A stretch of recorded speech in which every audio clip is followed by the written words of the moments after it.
Right. Yo, like we have like a 5-person podcast like tonight. That's gonna be hard though. So it's gonna be. Oh no, it's 4, right? No, it's 5. It's me, Adam, Croc, Danny Muller, and then they got some pretty guy that they like have a part of their crew that they want to bring because he's pretty. I don't know. Yeah, so It's gonna be live. Yeah, live shit. Fine. Yeah, because Adam is gonna be away next week, so he wants to have like just one shit he's on. Can one of y'all give me my water, please?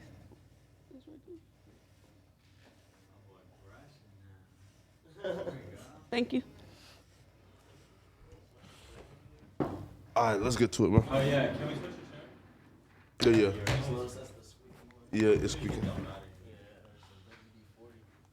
So I told my It seemed like everybody who sit in that chair sway back and forth. Yeah, man.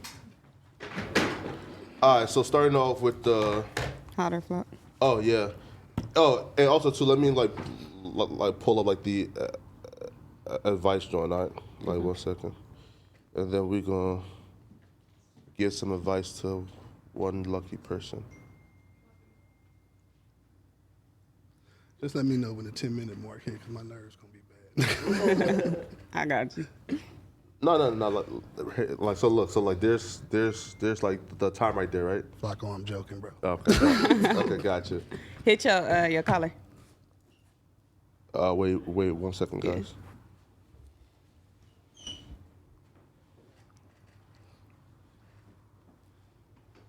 That shit gonna roll up multiple times. That's just what happens when you start getting fat. Oh God. I ain't there yet, man. But you big as shit. Pause. I don't even take your word for that. I done heard what you talk about people being big as shit.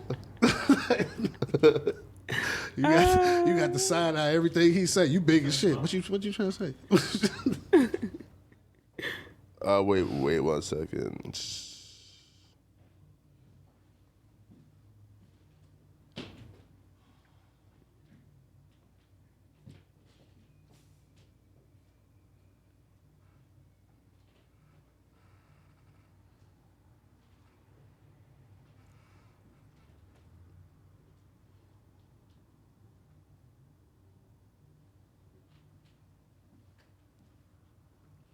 Flacco sit like that old ass uncle too, just legs wide open. Mm-hmm. I think it's called mansplaining or whatever that shit is called. What is it? Mansplaining. It's like when niggas like sit like on like the train with like their like with like their like legs open. Yeah, you feel me? But it's uncontrollable, huh?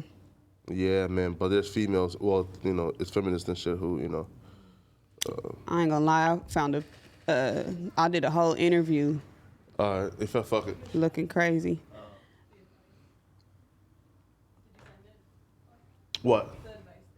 No, We'll figure something out. no, us, yeah. You good? Welcome to episode 5 of the Monday Show. It's your girl Gina Views. Poetic Flacco, and we're here with this light-skinned nigga. Oh. Self.made.Mel, the highest in the flyest. You know the vibe. Welcome. Thank you. Appreciate y'all having me on. Came in here all dripped down. I see you. Nah, it was a regular Friday. I know that's right. All right, man. Let's Come on, see. man. Friday. Your man came with the Gucci button up, You man. like that? Nah, I don't like it, No? man. You feel me? I see with that motherfucking sweater on. A little bit too fly. What's up, Flacco? Yo, bro, first off, I interviewed Adam's wifey, Lena. Yes, you did. How do y'all think that interview went? Well, I was here for it. Okay. And I actually think you did an amazing job. I want to give you your flowers because you've been killing it like on some interview shit. Mm-hmm. Just the people you've been having up here and stuff. You've been doing your thing. Yo, and I'm doing, I think 7 or 8 interviews this month as well. That's fire. You feel me? Kill it. Yeah, that's fire. Yeah. In a minute, you gonna knock T-Rail out of the What? out the lineup. You No. doing more? You about to be doing more than T-Rail? Yo, listen, man, like, I got the green light to schedule my own interviews. I say less. Like, That's what? fire. Okay, What- okay, stepping it up. Come Yeah, on, nah. man. And not only the interview, you got a makeover. You got a house phone makeover. Yo, I keep it a buck. Yeah, yesterday, right, I got like the white forces. Got like the, a new hat, LA. Nah, like, to be honest though, right, like, I ain't know if dudes trying to set me up, bro, because I heard like niggas can't wear like the LA hats Nah, the LA hat is the safest hat to wear. in LA, but it's still not safe though. It's the It's safest. the safest. So like you mean like okay? So if I have let's say a New York hat, I'll probably get shot and killed and on spot. Depending on where you at, they might think you from somewhere that you not. Yeah, But but yeah. I feel like the LA hat is in like terms of like what's most common. It's the LA hat, and then it's the Yankees hat. That's what I think. Yeah, It's like the I can most see that. common. Top So two USC. now all the other hats, anything's bound to happen, but the NY hat, some shit bound to happen too. Wait, I'm so confused. Why do LA niggas claim the New York hat but not the LA hat? Because the New York hat represents the Yankees and neighborhood.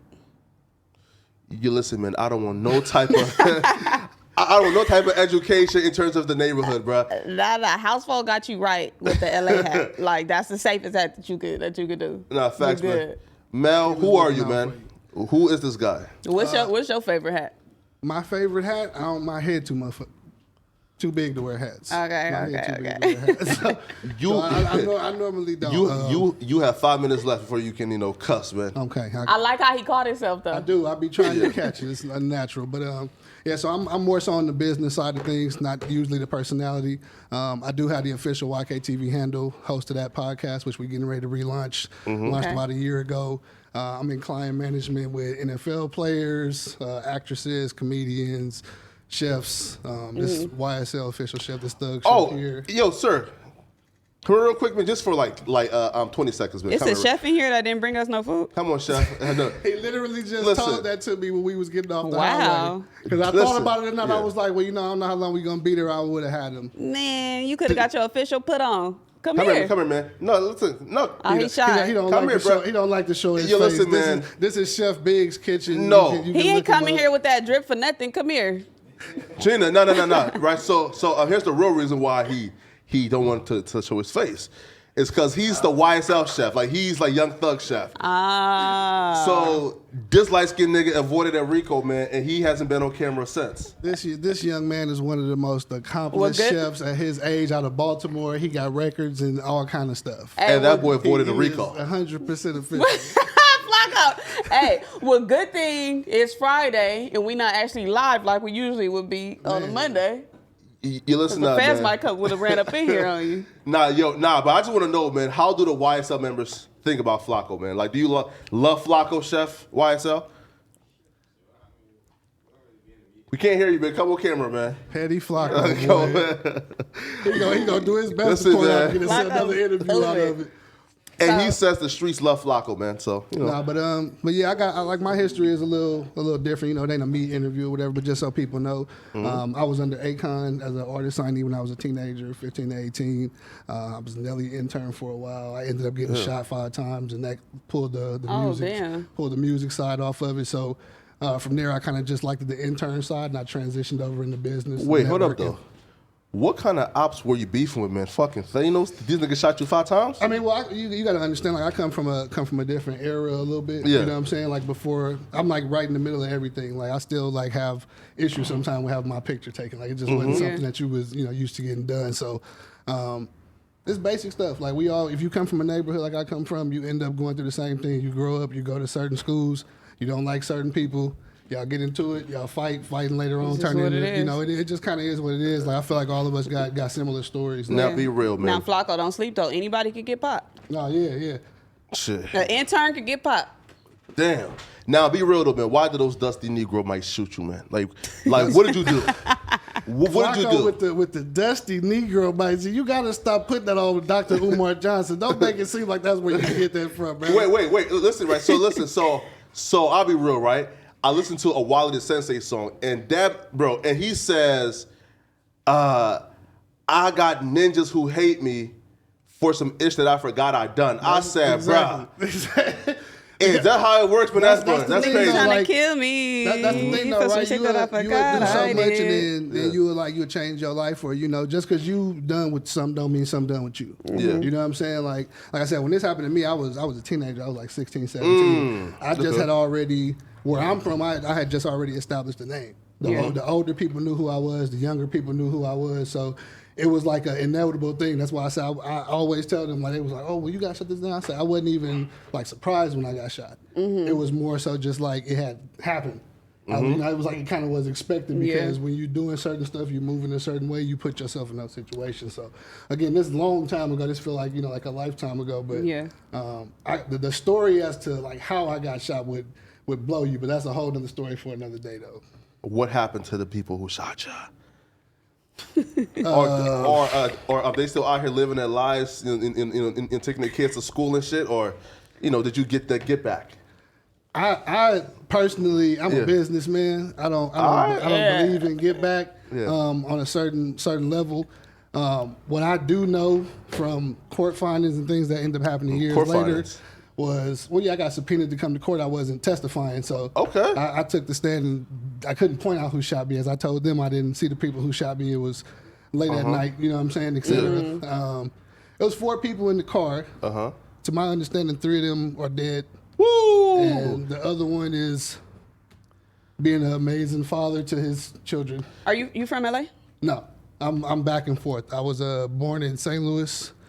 Came out here at like 3. I was out here, Lamert Park.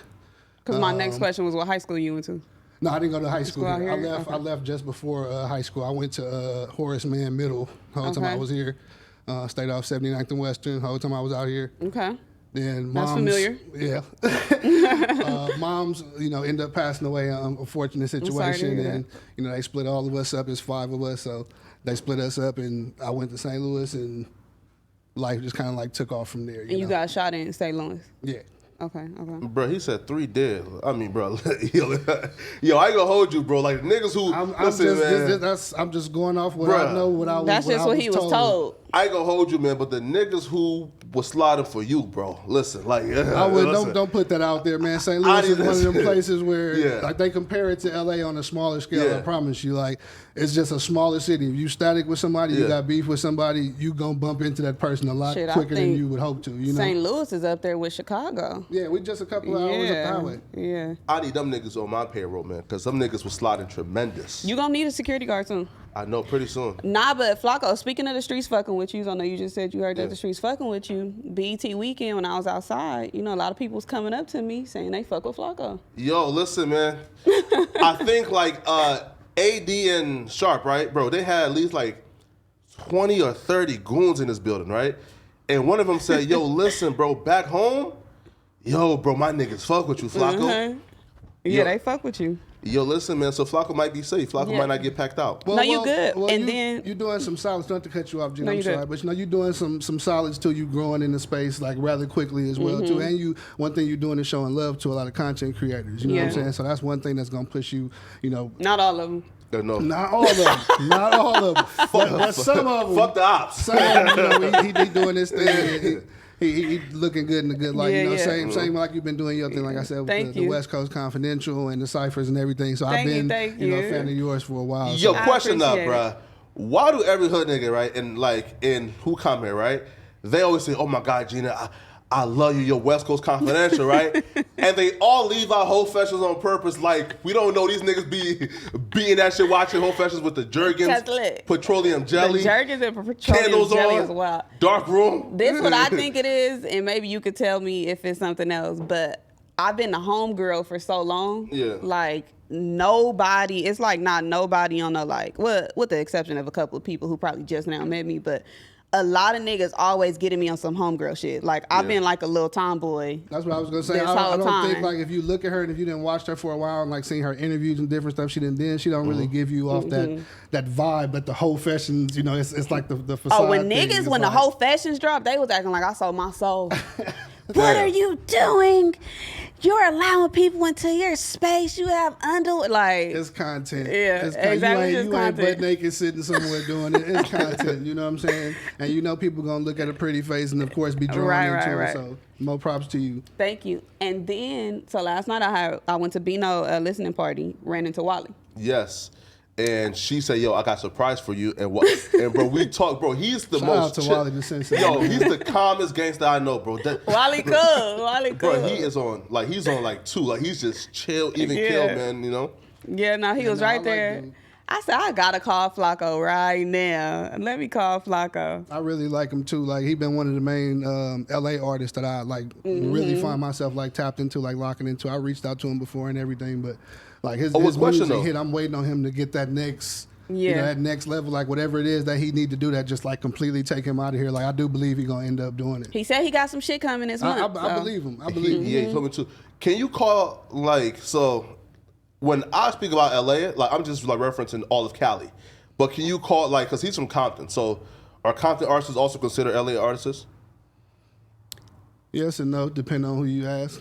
Yeah. Because Compton is a specific section. They look at Compton like it's its own part of, its own part of the city. So that's the same thing with Inglewood and Long Beach. Like when you say LA and you reference one of them artists, they'll be like, nah, I'm from whatever. They look at it like LA. But I feel like on like a higher scale, on a larger scale, like the media, when we say LA, it's LA. Everybody as the West Coast. The media almost call everything in Cali LA. Like unless it's a person that come from out of the Bay, like out of the Bay. They got to be right out of the Bay. Like if they from somewhere around just close, you could be from Hayward and they might, he's from LA. Like speaking of the Bay, yo Riley, and hit the mystery sound, please.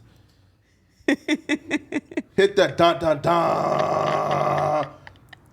Bro, Riley can't even find a cue, man. Riley, where's that, It wasn't Riley? meant to be. She ain't picking up what you putting down. Hey! Yeah. Right on time. So speaking of the Bay, put it down. is there like a conspiracy that No Jumper is against Bay artists? Because I don't understand why bro, I get like 20 DMs a day talking about, yo, why don't y'all F with the Bay? Like, why do you... Kamaya was up here. Simba was up here. Didn't Twisty P come up here? Who's Twisty P? Oh, Twisty P was up here. Is he a rapper? Supposedly.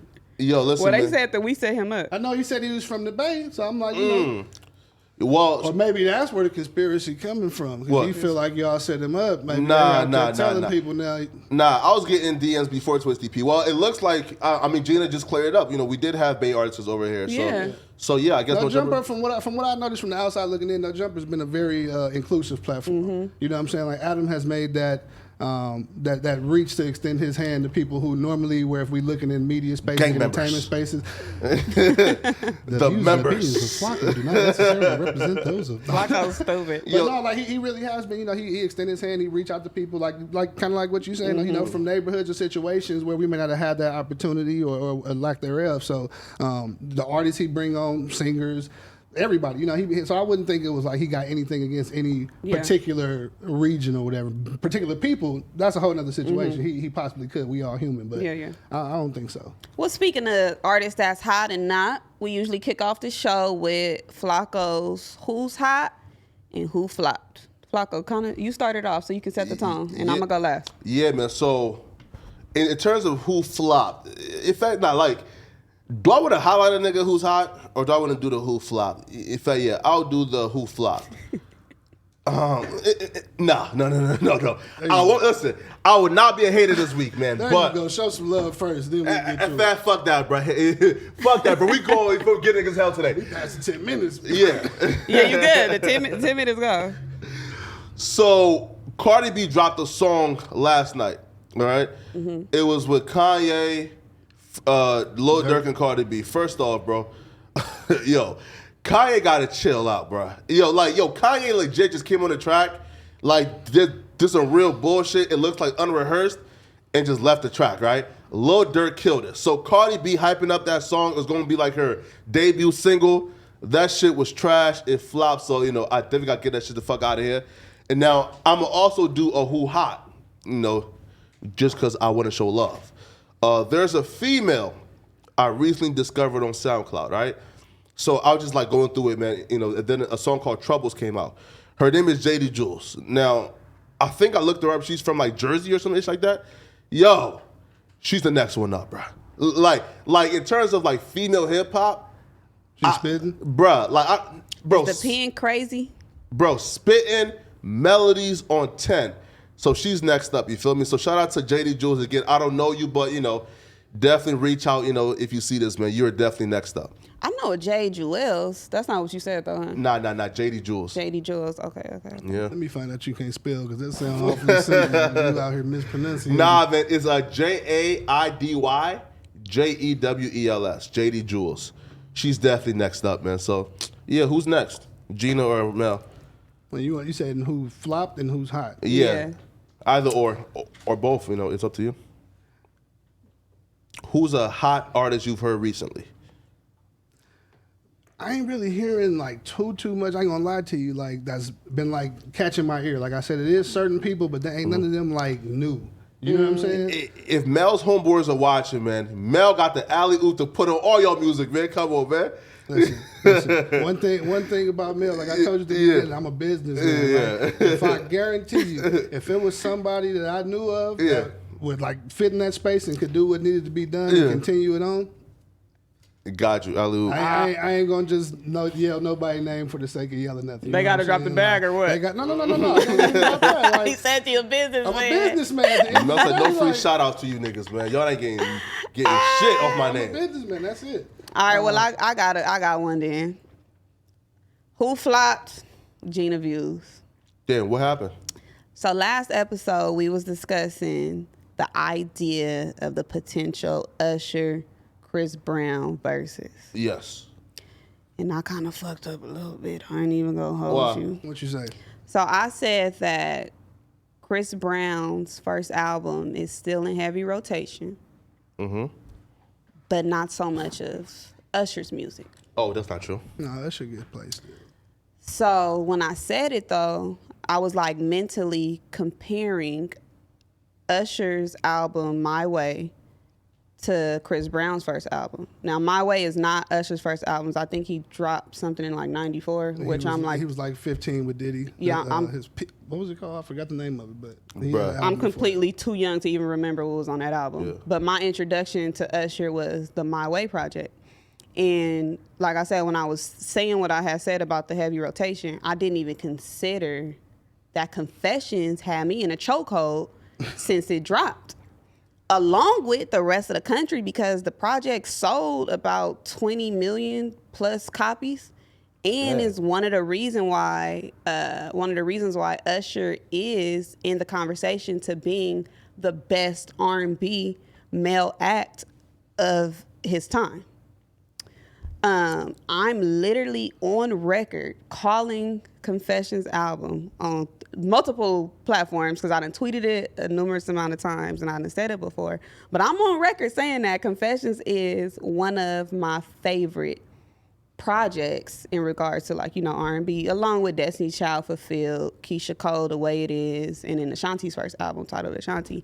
But Confessions that's hard. Who would you take in the verses between them two? Did you already select somebody? Well, see, the conversation when we had said before, I said that I didn't want to go into another verses with high expectations because we saw what just happened to Omarion with the Mario situation. Man, that was an amazing verses. But now, No, that was bad. They forgot that Mario was from B-More. But now that the whole Usher conversation versus Chris Brown has come up, I'm not mad at that. But I think that Chris Brown is still writing his legacy. So an opponent that I prefer, which we're probably never going to get, because they just sentenced him to 30 years, Dang. is Who? R. Kelly versus Usher. Man, fuck no. Yo, bro, like, listen, there's not an artist I'm in not the even gonna world. hold you. I wouldn't. In a history, my who can- opinion on dude might be one thing, but if we just talking strictly Let's just talk that. Music? There's not an artist in the world who can beat R. Because Kelly, look, bro. that conversation itself is going to ruffle some feathers. So just on the terms of verses, I think that R. Kelly and Usher No, would be it. no. You listen. I gotta Listen. Usher disagree. Usher isn't even on R. Kelly's level. Like, in terms of music, bro. R. Kelly wrote for Michael Jackson, yo. R. Like, Kelly wrote for Usher. exactly, yo.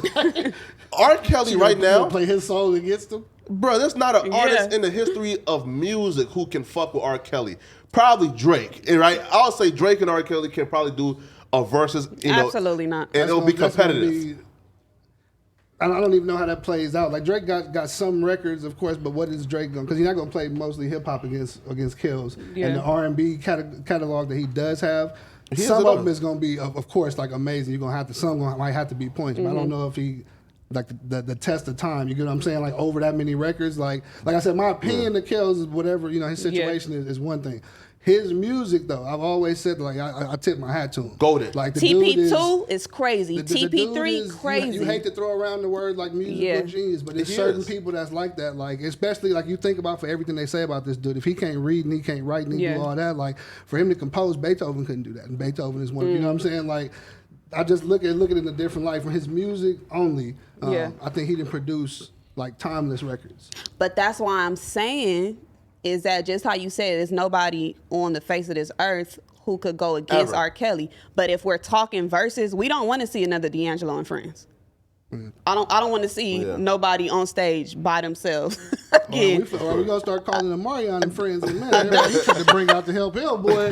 He had Jeremiah out there sounding like he needed that the thorough flu. Nah, for real. In the city with the He Yeah. was trying to get that comeback off though. Yeah, but like, cause I was even thinking like, okay, what about like a Usher versus Genuine? No. Nah, man. I was gonna say that's more so a nostalgia one though. They need R. Kelly and Usher both individually need an opponent. I don't think if we just because we can run off a catalog, right? I don't think. I can't think of someone who gonna match up well enough with Kells for us to say that's a versus that we really want to see and we expect it to be competitive. So how do we even say that we could see a Usher versus Chris Brown who's still writing his story? Because Chris Brown and Usher have like, you know, like it's comparable catalog, meaning like it's not something, it's like when you look at it too, right? Like you don't say, yo, like for example, if you say R. Kelly and Usher, yo, R. Kelly is watching this nigga 20 though, right? For sure. But when you say Usher and Chris Brown, yo, that's kind of like close, you feel me? And that's why people are saying those two, man. But, you know, like I don't see it, man. I think that might also depend too, because I think it comes down to kind of like preference a little bit. Yeah. Just because of the generation of music of which they are, right? We know Usher predates Chris, but Chris is like Yeah. global. Icon. You see what I'm saying? Like Now he's washed up, some of but the he's an icon. stuff, some of the flowers that Chris Brown should get. Honestly, we all know it. Like it's not spoken about, but we know he don't get like his due.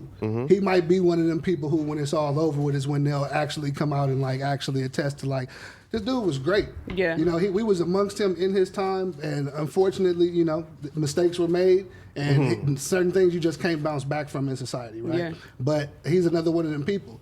The talent that dude possesses just in his body as a vessel alone, like multi-talented, not even just his music, but on his music alone, he has like transcended bounds. He's done the R&B, the pop, the EDM, like the rap. I don't think I can't remember hearing too much that he did that wasn't good or that I like wasn't drawn into, even if it wasn't for me. Like that's what Chris music do to people.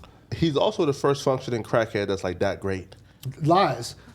Richard Pryor was amazing. Bobby Brown was amazing. So we're not gonna do that. Okay. We're not gonna do that. Well, okay. Yeah, so cokehead will But say. don't do crack. But we're not gonna do that. Yeah, yo, but isn't it kind of like sad? Like we're all watching Chris Brown, obviously on some coke, obviously on coke, and we're all just ignoring this shit as if we're not just watching this nigga crash out. But you acting like coke is not a universal drug within the industry. I was gonna say, like you gotta- everybody doing that shit. You gotta understand. And I'm like I not saying told that you, that makes it right. Yeah. I've never tried it myself. I'm strictly a weed and Hennessy nigga. But client management. Some of the things that I see is like very frat boyish. Yeah. You know what I'm saying? Like I can't tell you the amount of times I done been somewhere and I had to be professional, suit and tie or turtleneck and whatever. Yeah. And coke just straight out and I'm just. Man, I got a story, and this wasn't on industry shit. Well, actually, it was an athlete there. Me and my homegirl was kicking it with, she was dealing with the athlete, and I was supposed to be like talking to his friend or whatever. And we was all kicking it, and we was watching Power. Confessions. What's his friend? What's his friend? An athlete? Dude, friend? The friend was an athlete. Okay. The dude that I was talking to was he was just a regular nigga Just a though. regular- But Wait, it so was when you his say best friend. athlete, Got you. now when you say athlete, like you talking about like one of them like The big leagues. wow, max contract. The big leagues, yes. Sheesh. Yes. And like I said, we was kicking it. We was watching Power or whatever. Remember, it was like when Power was season 4 or 5, it was like, Cracking. it was thirsty to get to Power. And we was watching Power. And I didn't really know the terminology at this time for, the Coke or whatever. Booger sugar. So they kept saying like, where that Coke go? Oh. So I know that I was drinking ginger ale. So I'm like, why is they looking for coke? Like, I remember going down to the kitchen, getting some ginger ale, and he only had ginger ale and like the Minute Maid juices and stuff in the refrigerator. I didn't touch no coke. It couldn't have been me. Yeah, so I'm like, dang, I didn't take his coke. And then it was also the snap can, the can of soda or whatever. So I'm like, dang, if the motherfucker spilt. If the nigga looking for coke and it spilled, He gonna think it was me. He gonna think it was nigga me. down there in the kitchen. Man, so they looking for it. They kind of leave it alone for a minute. So then I look up and the niggas like fidgeting around. Where that bag go? So I'm like, bag? Like, now what they looking for, you know? They was looking for coke, a bag. You ain't putting none of that together? No. So finally, when I actually heard the snorting noise, I had text. Well, I looked at her and she kept her face straight. Like, she see me looking at her and she just got her face straight. So, she's in tune. Yeah. She knows. No. She's acting like she don't see what's going on. Okay. Keeping the blind eye. And she see me trying to look at her and make eye contact, and she acting like, you know, like she don't see me. Man, so I text her and I said, hey, and I had to tell her to look at her phone. I like kicked her like phone. So I text her like, hey, are they doing lines right now? Blow. She said, yeah, you need to relax.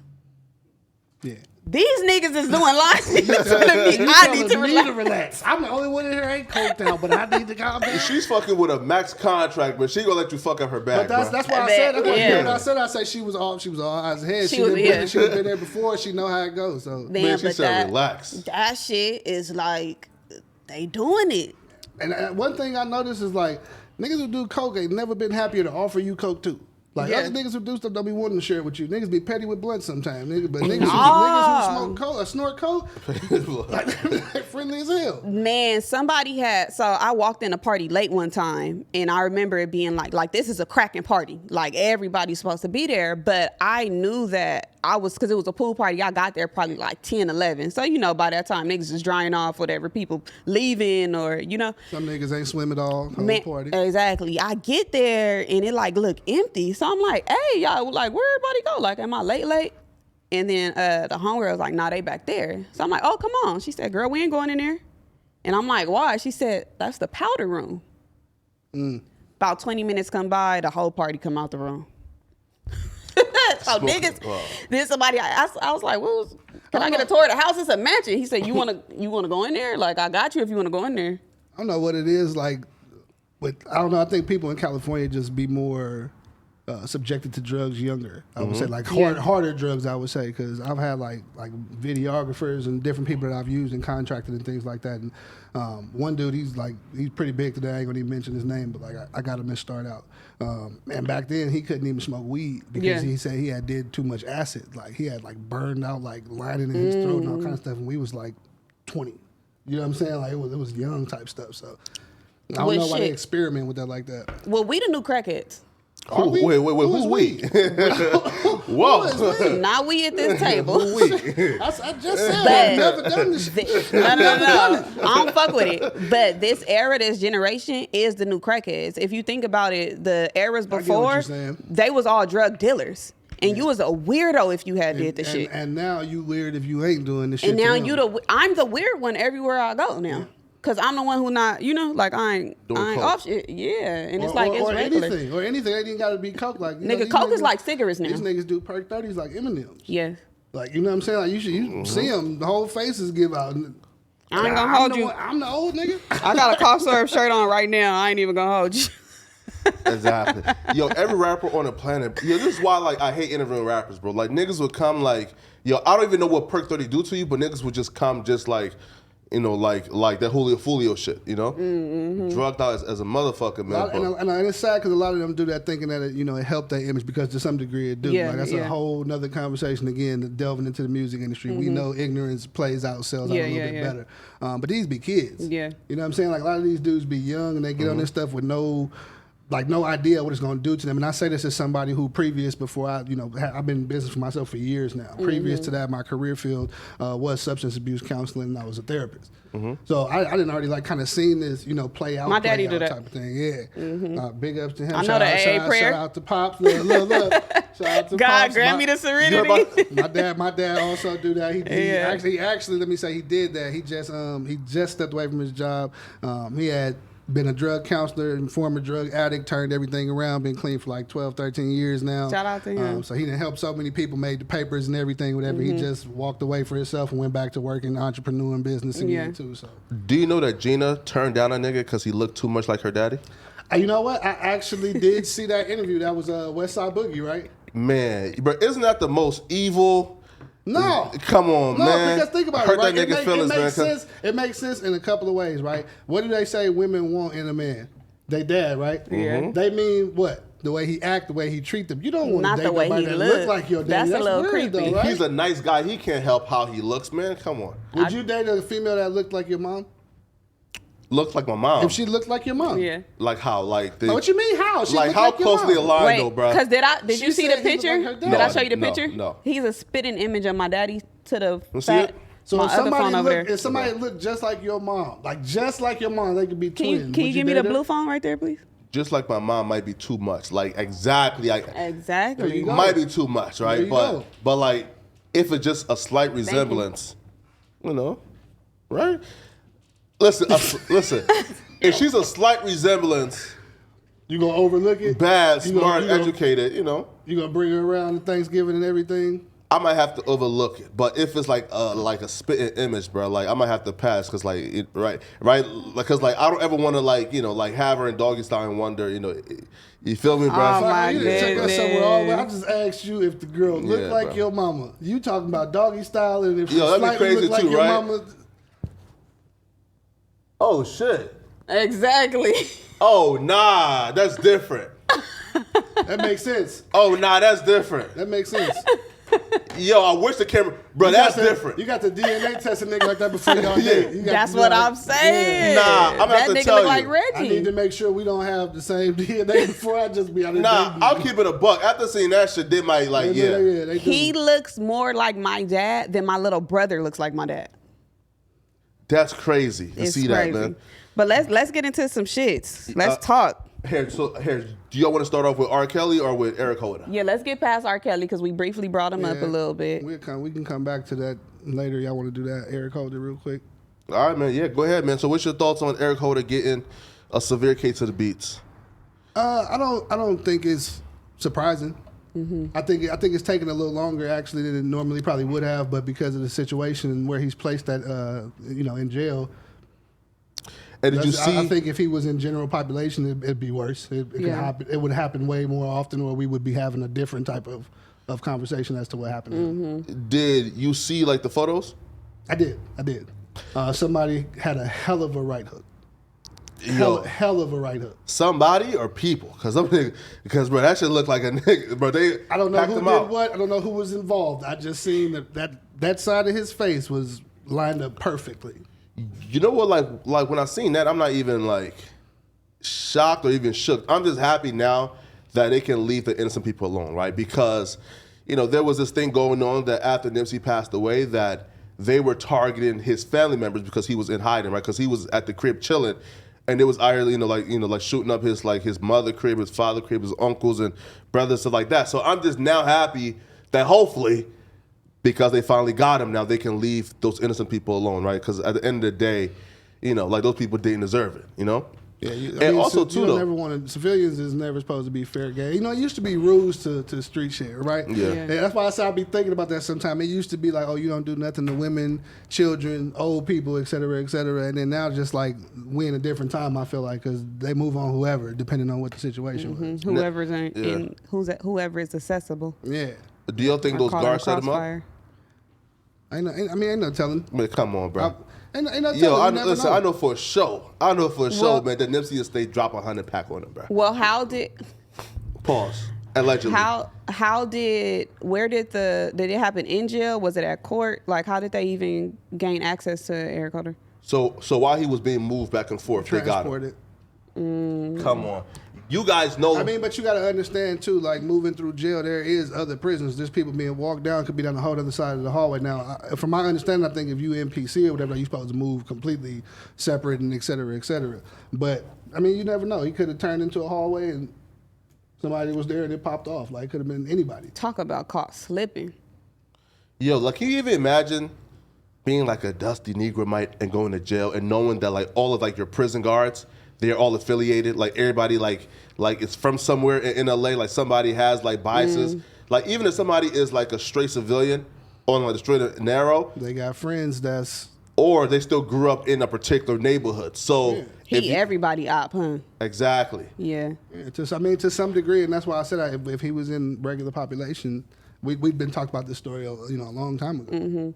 And that's why, like how you said, just even how long it took, because I assume that the moment he went in, That it was done. Wasn't gonna be no fight. I didn't think that. wherever processing is, in the holding, that's what I thought. Yeah, that it was gonna go down there. I still be confused that like the court date just started. Like I don't even mean to say like in a negative way, but just how things operate sometimes. Like because of what he did, the way he went about doing it, like it's just so many different things you could point to in it. I was like 100% sure, like Didn't say he wrote it up though. type of thing, That's why I'm interested to see, like, the situation happened on camera.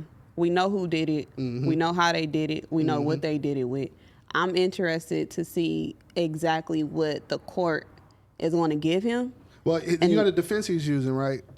Did you see that part where he's doing? He was provoked. Yeah, he was. That's what he's trying to say. Crime of passion. Now here's why that's super smart. And like, I'm gonna tell you why it ain't right after you do. Go ahead. So here's why the crime of passion is super smart, and it's all relying on for me, on whether or not Cowboy and Nipsey other homie come and testify. Because here's why it's smart, right? So the prosecutor is saying, listen, it was a crime of passion. He came and Nipsey called him a snitch. He went back, came back, and like snapped, right? Now, here's why that's smart, because the prosecutor called Cowboy, which said, yo, Nipsey Hussle never called him a snitch. He never provoked him.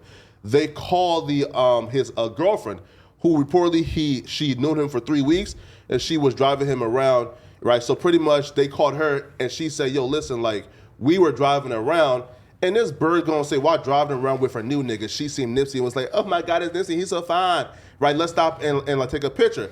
Obviously, bro, once you say that nigga is automatically gonna start hating, right? But so you saying what she said kind of helps his defense? No, wait, here, right? So yeah, right. So like after that though, right?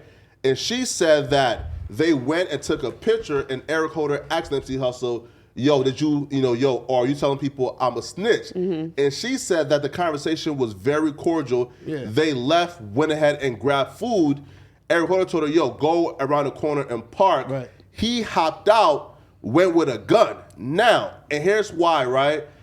And here's why, like, in her testimony means like absolutely nothing if Cowboy and Nipsey, bodyguard or like other dude don't testify. Cause she parked her car in the alley. He grabbed a gun, right? So the prosecutor is saying, hold up now, and he grabbed the gun while the car was parked in the alley. Not only grabbed the gun, but loaded it as well from her testimony. Yeah, right. It in front of her as well. Yeah, right. So now the prosecutors can say, the defense can say, hold up now, bro, like, he's a street nigga. Of course he's gonna carry a gun because he feels unsafe. So now, it now all depends on what happened once he came back. They're saying he was provoked once he came back. It don't even, because if we've not already spoke from what you just said, if a man approached me, your girl get a picture with me, I know you for one. We have some kind of similarity, some kind of relationship, whether we're the closest of friends or not, right? If you ask me that question then, and my response from multiple sources was that there's paperwork on you, I ain't seen it, but maybe you should get it took care of. And everything, even according to the woman, was cordial, right? Et cetera. There was nothing out of play. They left, right? They went and got food, right? Yeah. They went and got in the car, right? Yeah. He had to drive around the corner, right? Yeah. There's not a crime of passion. Crime of passion is intense. It's in the moment. It's when it happens. It's when I've snapped because you said something to me that I didn't expect. You did something to me that my brain couldn't process, and I blacked. It would have been You immediately had when they too many first opportunities. You left the scene. You went and got food. She said he ate in the car. You see what I'm saying? Yeah. This rattled around in his mind for a second before he decided. premeditated. All right, exactly. So it's not going to be crime. A crime of passion is what they're trying to use to help him in the hopes that he don't get like life. You see what I'm saying? Because a crime of passion, if he was convicted of it and found guilty, but that was the circumstance, I think California carries like 10 years, 11 years, something like that. But like, here's the defense though. Now, and he could have easily left, right? Say, yo, I seen like a dude who I didn't feel safe around. I still have plans on coming back and doing some other business. I came back. I carried my gun because I see somebody I didn't feel safe around, so I just came back to do some.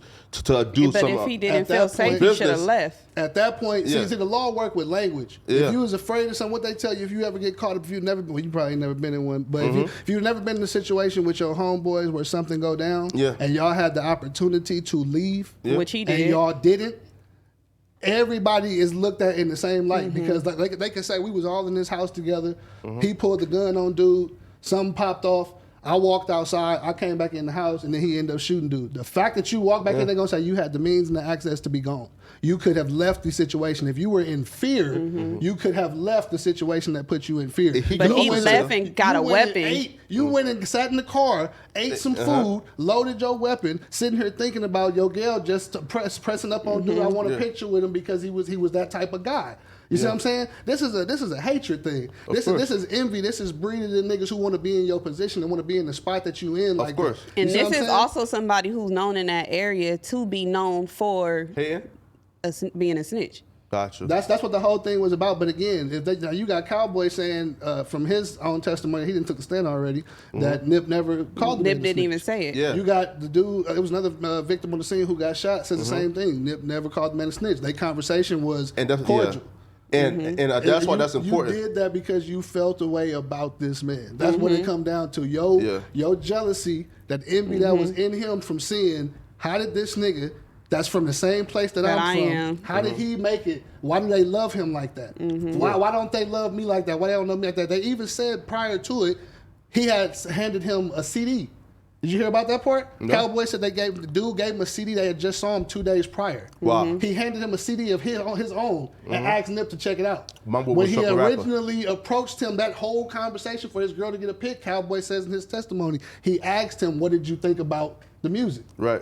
You see what I'm saying? Yeah. So that wasn't was in nothing a but different- ego. That's what I'm saying. Nip was in a different space. Of course. It wasn't that he probably didn't give a fuck. But again, if I didn't heard his paperwork on you and et cetera, and I know you, that was love enough for him just to tell him, like, you should probably go take care of that. You know what I'm saying? Because they talking. And just to let you know too, he's also somebody who come around, disappear, and then come back around and then disappear. So niggas it's a question mark on him. And like also too, again, I truly believe though that an Eric Holder and kill Nipsey on some hate and shit. That's what I believe, right? Now, But you talking about just what the defense gonna be? yeah. So the defense can always say he still had no intentions. Again, if they left the conversation cordial, he had no intentions of killing nobody coming back. And Why did you come back? Why did you go get a weapon? If we left the conversation cordial, that means we didn't have no issue. You went and you brought the weapon that caused the issue. You obviously had an issue, whether me and you had an issue together or not. You had an issue with me. but you're insinuating that he and brought that weapon for I brought Nipsey. this up now, right? Yeah, right. So you could be insinuating, like he's bringing that weapon No. back. It's not. Even, Astra. you missing me. I'm not saying that he specifically brought the weapon for Nipsey because if you go off of he didn't know from what the girl said, they didn't know Nipsey was gonna be there. They went to Master Burger to get some food. Yeah. It just so happened you keep something on you out here. We all know how it is to move around out here. Sometimes, like, listen, we was just in a situation. I ain't gonna even put out like no. This is like within the past, week and a half. I think so. Look, if I was the old me, I wouldn't be sitting here doing this. I'm serious. I wouldn't be sitting here doing an interview with you. We sliding minding our own business, right? Yeah. Motherfucker pull out on us in traffic. You know, you see my truck and shit. Like, you gotta always be alert out this motherfucker paying attention. You can't slow down. You can't stop at red lights too long. Yeah. You can't be in the neighborhood where motherfuckers don't recognize your car too much. We literally in traffic. Motherfucker blow their horn at us. Mind you, they come into a lane where they can't even get into. Almost hit the front of my shit. Of course. Before we can do anything, smarter heads prevail. We look over.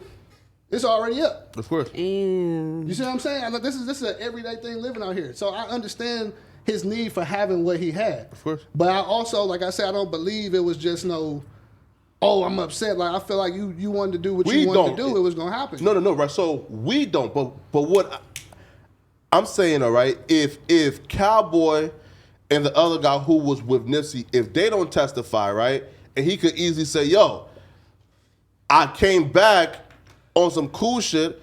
I just had to carry what I had to carry, and then I shot him after he provoked me. But Cowboy like pretty much dispelled all that bullshit. Do that make sense to you, though? What? I left. The situation was cordial. Yeah. But I came back on some cool shit. I just grabbed my gun though. Yeah. No, so you saying it do make sense that or makes it sense don't? to you?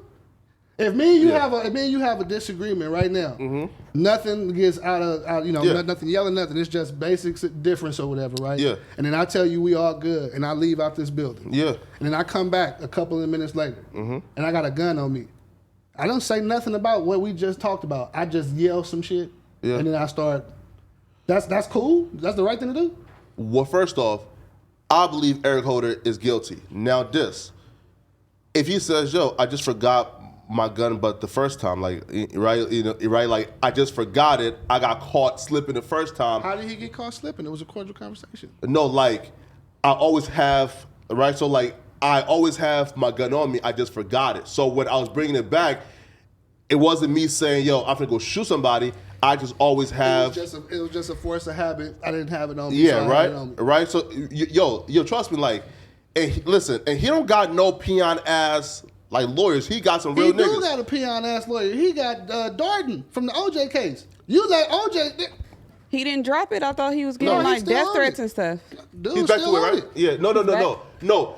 I think he's told us and he dropped it. But he then like the didn't. last Yeah, one it was just a was picture. there, right? He was there. Yeah. Oh damn! Yeah, so he so was I don't know. capping. Come on now. He was capping, saying that he dropped the case. Because this is all the OJ slander and everything from back in the day. He just didn't want the attention of it. I don't think like he's like on the case as an actual lawyer, but he's definitely like giving advice, Legal right? advice. But Yeah. do y'all look at that as like to be on some like clout chasing type shit? To Nah, wanna, come on, man. To No. want to take that case? Where has Darden been since the OJ case? Yeah.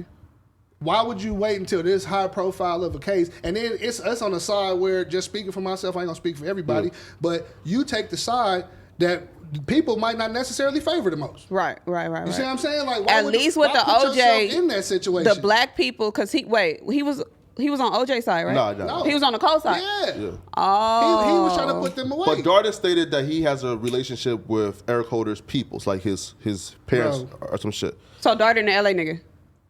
I mean, like he's from LA, right? He's from LA, yeah. Yeah, so if Darden has a relationship with Eric Holder's parents, again, regardless of what we think, every human being deserves to have proper representation in court. Oh no, I'm not even knocking him out for proper representation. The law is the law. I'm saying the It's clout specific chasing, person though. that he has with him is It's not clout doing chasing. it for not doing it for the right reason. First of all, Yeah. right. Of course. You're not trying to prove that Eric Holder is an innocent man who was in a crime of passion, because we've already seen the tape. We know what's out there. We done heard the statements. You want to attach your name to the name of a case that's on one, like the murder of. You see what I'm saying? It just ties him back into being involved in something. And this is different this time because at first he was defending the victim, and now he's defending the killer. On both sides, he went against the side of He who went black aga- people predominantly fuck with. Yeah, that sounds like some self-hate You know what type I'm saying? shit to That's me. why I say, I was like, it's certain shit there. You just gotta look at it. Now, I can see it from the clout chasing point of view, but I can also see it like if he has a relationship with the nigga homie, with the nigga parents, Family. like, like how can we really fault him for taking If he that? know though? his pops, like, nigga, we went to 74th Street Elementary together. That's some whole different stuff. Yeah, right? but his pop still would have to understand the politics. Yeah, but How big is the bag? But at that point, he ain't gonna be looking at it like that. He gonna be thinking about getting his son off, right? No, but look at this. If just how we just said, how innocent people were being shot at and stuff was happening, Eric Holder's people, if they are people or whatever the situation is, his people be like, you know what, bro? I done almost got popped. So I get why you don't want to fuck with it no more. Especially like what we was touching on earlier, when everything had went down and it was the talks of innocent people was being, and et cetera. But still in all, he's still How there. big is the bag? I don't think that bag that hefty. I wouldn't think so either. But then again, I don't know who backing that side. No, either. but they said that Eric Holder folks got some like They got money. real niggas in some high places, yo. Could be. I mean, you never know. I don't know. Everybody connected to somebody. Let's talk about some more court shit. R. Kelly sentenced to 30 years for sex trafficking. Yeah. Sex What do y'all- it was a couple of. There's a lot of charges. Kidnapping. We got kidnapping, Yeah. sex trafficking. Riley, can you pull it up just to make sure that we're quoting Yeah. the justice system correctly? I know it's crazy, right? So he got charged with a bunch of things surrounding having sex with kids. Like, for example, he got charged with a racketeering because he told somebody to like fake the identification Age, of the a paperwork. of a 15-year-old Jane Doe that he reportedly got pregnant. Now folks are saying that and that Jane Doe is Aaliyah? yeah, right. So they're saying the Jane Doe, quote unquote Aaliyah, reportedly got pregnant, and R. Kelly had somebody fake her identification so they could get married. However, he never got charged with sleeping with Aaliyah, right? And that was supposedly so that's why they went down to Mexico and got the Yes. marriage certificate down there because he could get an abortion for her down there. Yes. Now, also too, and he's being charged with, let's say, like with, like with sex trafficking and bringing in girls who were like 17 years old, et cetera, et cetera. But again, though, he's being charged with sex trafficking by bringing them, across state. I was just gonna say the law works with language. It can be the basic Across stuff. state. You brought them here. That's trafficking. How they look at Yeah. it. But then they were 17, and 17 is legal in New York. Oh, there you go. Including 1 charge of racketeering, 8 counts of violation. So the racketeering and the sex and Violations of the man. They got 8 counts of that. Sex trafficking law. Prosecutors. You see the your status as a celebrity in the network of people's disposal to target girls, boys, and young women for his own sexual gratification. Yo, they told a wild story, bro. They said R. Kelly told that 17-year-old boy, "Get on your knees and suck this dick." I said, this nigga is a sexual deviant, bro. He different. But again, though, R. Kelly does deserve jail time. Now, if we're just looking at those charges, sex trafficking and racketeering, pimps don't even do 30 years in prison. It's niggas who murder and don't get 30 years in prison. Yeah. So I believe they're punishing him based on his past that he got acquitted of. Well, this is the thing. I just had this conversation with somebody, right? And this is like, I'm going to just be honest. This is how I felt about it. I equate his situation with that Cat Williams, O.J. Simpson joke. You remember that joke? No. Where he said, you got away with murder. You're not supposed to be going to jail for nothing after murder. When the niggas know it was you, they let you go. He said, you ain't supposed to jaywalk. When they cross the street, you stop. Y'all go ahead. Exactly. You see what I'm saying? The thing with R. Kelly is, R. Kelly got too comfortable, right? And like I said, R. Kelly has a problem. I don't care how nobody feel about it. Of course. Dude got a problem, Of course. right? If you recording yourself doing shit that, like, fuck legally, like morally, you know what I'm saying? That you know that, you feel the way you know that shit is wrong, right? But if you recording yourself, you beat the case in front of the world. We all know that was you. And they let you off because of who you were at that time. You ain't never supposed to got in trouble for nothing like that. The same Exactly. thing. So what do y'all think changed? Because R. Kelly was somebody who people also said has people up in high places and he got a bunch of people on payroll, et cetera, et cetera. So what do y'all think changed from, what was that, 04? That money dried up and today. niggas started talking. Yeah. A little bit. Like, he didn't have to settle out a lot of stuff. And like I said, I'm not too familiar with like his situation. We don't know what his publishing is. I know he said he was getting beat out of money at one point by attorneys. He said he wasn't making no money. Can you look up R. Kelly's net worth? He wasn't making no money, he said, from his Aaliyah folks. his catalog, his music, like all kinds of stuff. So what Aaliyah folks did was they used her to pretty much fuck him out of his masters because he can't read or write. And like, that's my whole thing though regarding this. Now, R. Kelly, first off, he does deserve prison time. That's wrong. That's fucked up. However, we gotta say this though. Like, you can't like punish a nigga for some shit that he got acquitted of, which I think is like OJ. He was only acquitted of the 16-year-old, right? She wasn't even 16. She was like 13. She was like 13 at the time. But she was 16 when they waited till she got old enough. They waited till she got older to put her on the when stand. When he messed with her, she was 13. Yeah. Right? The law tell you had a right to a quick and speedy trial. You don't have to take that.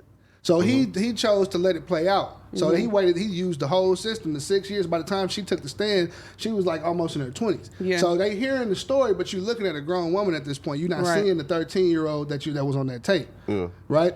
So he got off on that one. Her parents and all them looking at her. You know, they said her dad broke down in the courtroom in tears because she also said that it wasn't her, saying it's not his daughter. And she said it wasn't her, right? Yeah. So they said R. Kelly paid her off, but nonetheless, though, he was acquitted. So that's my thing, right? It's with OJ. Now, OJ, we know, is a fucked up nigga, but OJ got sentenced to 19 years, right? Based on what he got away with.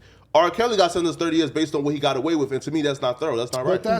No, OJ OJ didn't really get sentenced for that. That's what we saying. Yeah, That's yeah, how yeah. we feel. Yeah, of R. course. Kelly got acquitted of that one girl. Yeah, of if you course. think about it, what was that? 2018, 2019, when all those the Surviving R. Kelly Yeah. part 1, 2, 3, 4, 5 came out, and it was a numerous amount hell of 'em. of women speaking out. So now he going to court for them, Yeah, not yeah, old yeah. girl. Yeah, but right, I think those charges like racketeering and sex trafficking.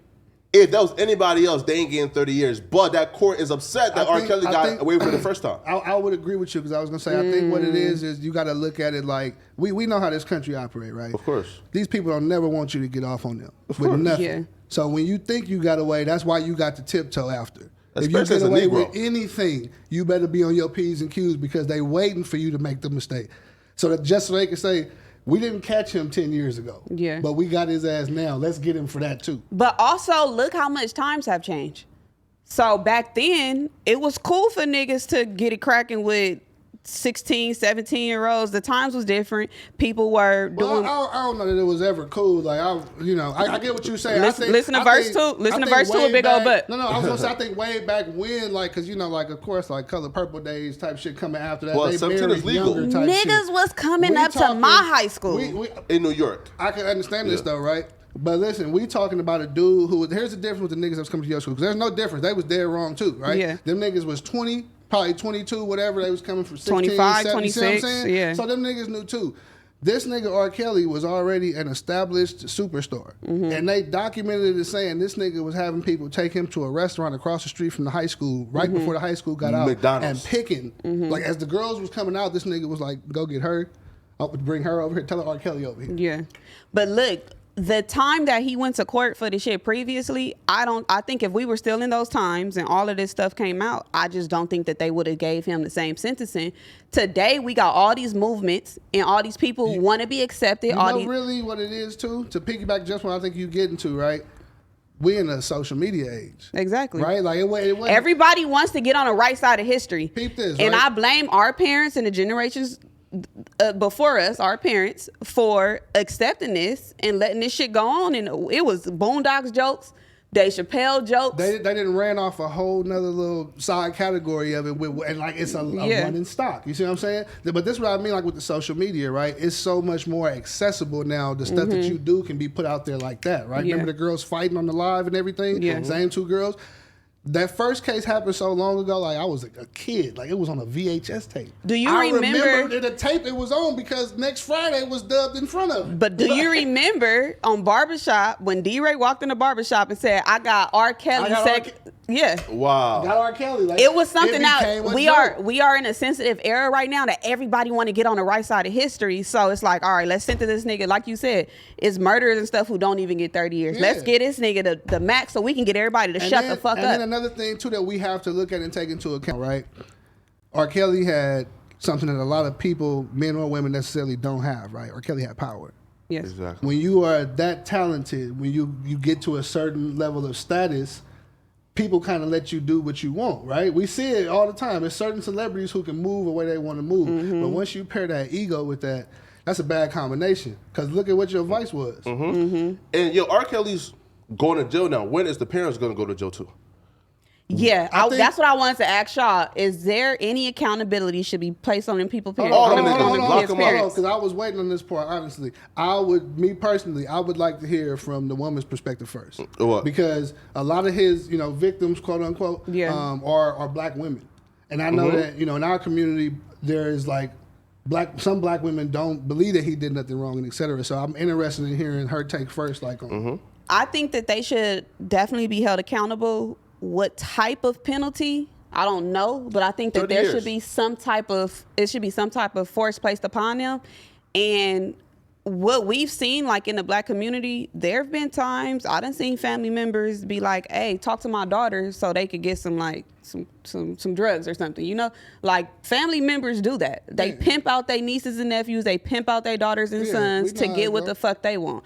And those parents are as creepy and as weird as him Guilty. for sending their child with a fucking grown ass, big age ass person. Yeah. Okay. They should definitely be held accountable. Because that's always where I like to kind of hear other people's perspective on that. Because I always hear people like the people who only be like, well, the parents isn't that. I kind of find that weird sometimes too, right? Because again, his power. Only talking about like he was R. Kelly, right? If you got a kid that's singing and you don't know that he this kind of way, and he telling you like, oh, I can put this person in the studio, blah, blah, blah. But I think as a parent, it was the naivety for me. Right? Because you have to be, as a parent, you have to be involved in all levels of your child's life, right? I remember perfect, like case in point, I was like 9 years old, 10 years old, right? I was in a rap group. This is just off the back of my head, right? I was in a rap group at this age. Snoop Dogg, and he had an artist at the time. His artist's dad was dating my neighbor. This how they wanted me to meet Snoop Dogg, right? My mom wouldn't let us do it because no other adult was gonna be there. It was just gonna be dude taking us, right? Dude's son was an artist. That his son name was Juan G. Juan G today is Sean Kingston's manager. And like one of the most established, you know what I'm saying? Like so it's just weird like how stuff work out. But back then my mom was like, nah. I don't care who it is. You ain't going nowhere by yourself. Like that's how parents is supposed to be to some degree. So the ones who took like payoffs and stuff, absolutely. I think you charge them right along with him. You a co-conspirator. You're a co-conspirator. You sold your kid off. If this is a 15-year-old girl, 14-year-old girl, then you 100% know that this 20-something-year-old, 50-something. You drove the thief to the bank. Come on now. You just as guilty at that point. So in them cases, I would say, the parents need to be charged with them. But I know every situation is different. Because there was some of them where the parents just completely couldn't even control the situation. But me as a kid, like I was scared of my fucking daddy. Like I was scared, well, shit bricks if my daddy even caught me lying a little bit. And that's a rare privilege for you too that I hope you appreciated because you had a male figure in the house growing up. Yeah, for sure. You see what I'm saying? That's how you was like supposed to feel. Not afraid of him, don't get me wrong, but I was scared of him. That discipline, you know what I'm saying? Y'all see what he looked like? It was the point he's supposed to have. You thought like if I ever go out and do some shit like this, like I know what he gonna do. You know what I'm saying? Like that was his role. A lot of men, women, just black people in general, we don't grow up with fathers in the house. So we miss out on that experience and then we kind of wild out later on. Yeah. Nah, so if R. Kelly, first off, like, I don't even think like the naivety like should be an excuse. Cause let's be real, bro. Like niggas know. You know what's up. Yeah. Yeah. So if those parents, well, not if, those parents did what they did. So I believe if R. Kelly got 30 years, if everybody's saying that 30 years is fair, then those parents should also get 30 years as well. But perfect example, right? Just as the point to not everybody can be responsible for it because the one situation with the girl who tried to become a singer, right? He met her unbeknownst to her parents. He contacted her and was in touch with her unbeknownst to her parents. Was she the one that was showing up to the court dates or something and he met her at court? I don't want to say her name and be wrong, but I think it's like... It's so many of them, it's easy to get it fucked up. She's one of the ones that's in the documentary when he went, like her parents find her like in a hotel room and they cut off all her hair and et cetera, et cetera. Yeah. Now, he was in contact with her. He sent her tickets and et cetera, et cetera. Now, if you're doing this with a 16-year-old, you know what I'm saying? Like there is no, I can't really fault the parents in that particular situation. If you don't know, you know what I'm saying? Like you ain't up to date or keeping up. How is your child able to maneuver, pack suitcases, get to the airport, travel to another state, and then be gone for over a year? Like that's some shit you look at like, oh well, that's somebody that was able to manipulate the situation. I'm this particular person. I have this particular, legacy or whatever you want to call it. That power, that ability to do that. Yo, you know who? Well, I'm like super, like I look at this nigga, I say, yo, like bro, this nigga right here, like he's outside the Matrix. It's Boosie, cause Boosie came along and said, "Yo, come on, man, R. Kelly deserve no 30 years, man. Free my nigga R. Kelly, man." Boosie just a real nigga. He gonna speak his mind. Boosie is known to go against the grain. He gonna speak his mind like that motherfucker. Boosie, one thing Boosie gonna do is play devil's advocate. Bruh, he ain't scared of shit though, man. Cause I would think, my nigga, bro, in 2022, cancel culture is rampant. Well, honestly, bro, like, Can Boosie be canceled though? Yo, Boosie went up against like the LGBTQ, right? I think with Boosie, y'all knock on wood, but I think like the nigga community fuck with Boosie too heavy on all levels. Like if you cancel Boosie from mainstream, I don't really know what that even means. Like, but do Boosie even need mainstream? He already throw his own festivals. He have his own concerts. He have his own Boosie Day. Own compounds and he put out his own movie without using any major platform. Now honestly, like it depends on your fan base because Boosie fan base is but that's what I mean. That's why I said that. It's with Reggie smoking niggas, right? Yeah, it's like is what? It's a Reggie smoking niggas. Yeah, right. There's Boosie's like fan base, right? So like, kiddo those niggas be canceled? You so stupid. Boosie, look, I told you, like, Boosie is like to certain niggas in St. Louis, like, this sounds even funny to say, right? But it's certain niggas who probably would kill for that dude. Yeah. Of course. You know what I'm saying? Like, when I was on Boosie before Boosie became like a celebrity, my best friend back in St. Louis, shout out T-Roy, him and Boosie got the same birthday. That's his favorite artist, like, of all time. Like, this boy got the Boosie fade, all kind of shit. Like, so where that particular area, you got to understand where he come from, right?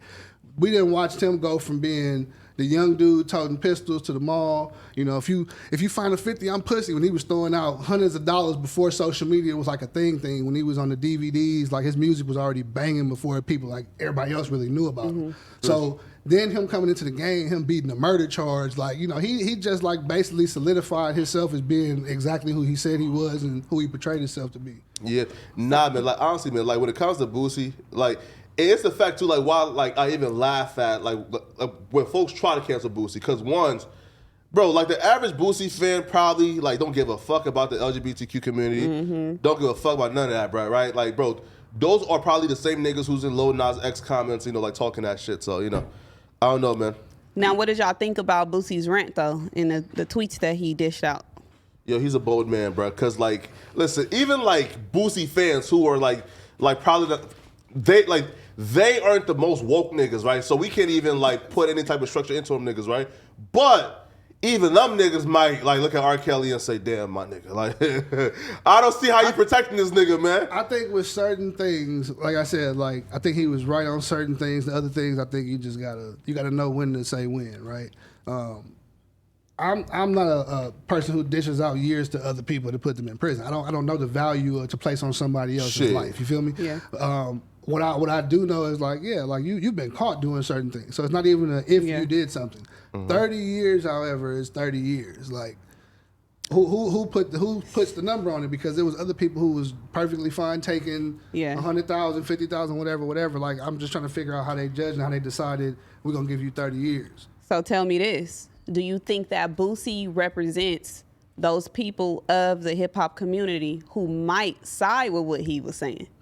Because they just not gonna say nothing because they do fear cancel culture. To some degree, but then again, like I don't even think they fear cancel culture. I think I've seen recently a number of artists who I would think me personally would be like, oh, you would come out. Like I seen somebody put a whole post. I want to say it was Tyrese. Put a post up, you know, he's talking about I love you and et cetera. So this is all before the verdict and everything. And Tank did, you know, they did the same type of thing. Tank? So it is people who they just genuinely have decided like this is the side that I'm on because, you know, I wasn't in the room when it happened. So but check this out. Check this out. It's been when did that tape drop? Like 2001 or something like that? What are we in 2022? Yeah. Us as a black community, everybody got, well, I don't want to speak for y'all families, but a lot of people in the black community have a rapey uncle or a rapey friend of the family that come around who a little too too touchy, or be flirting and shit, you know? So us as a black community had already forgiven R. Kelly, i.e. trapped in a closet, step in the name of love. We've been going to all the concerts. I just worked at the Staples Center as an adult, and I seen bitches going crazy over R. Kelly. It makes it easier, though. Step in love makes it easier, though. Just so tell me the this. Boondocks episode. Exactly. So we have already, as a culture, as a black culture community, we done already forgiven him. So what type of response do we really expect for these people? I thought people would just not say nothing at all. That's a hard thing to like really... I get your point of view, and you mean in large as a community, because you know, of course, there's segments, there's pockets, there's anomalies, and everything, right? Like I'm a fucking type person.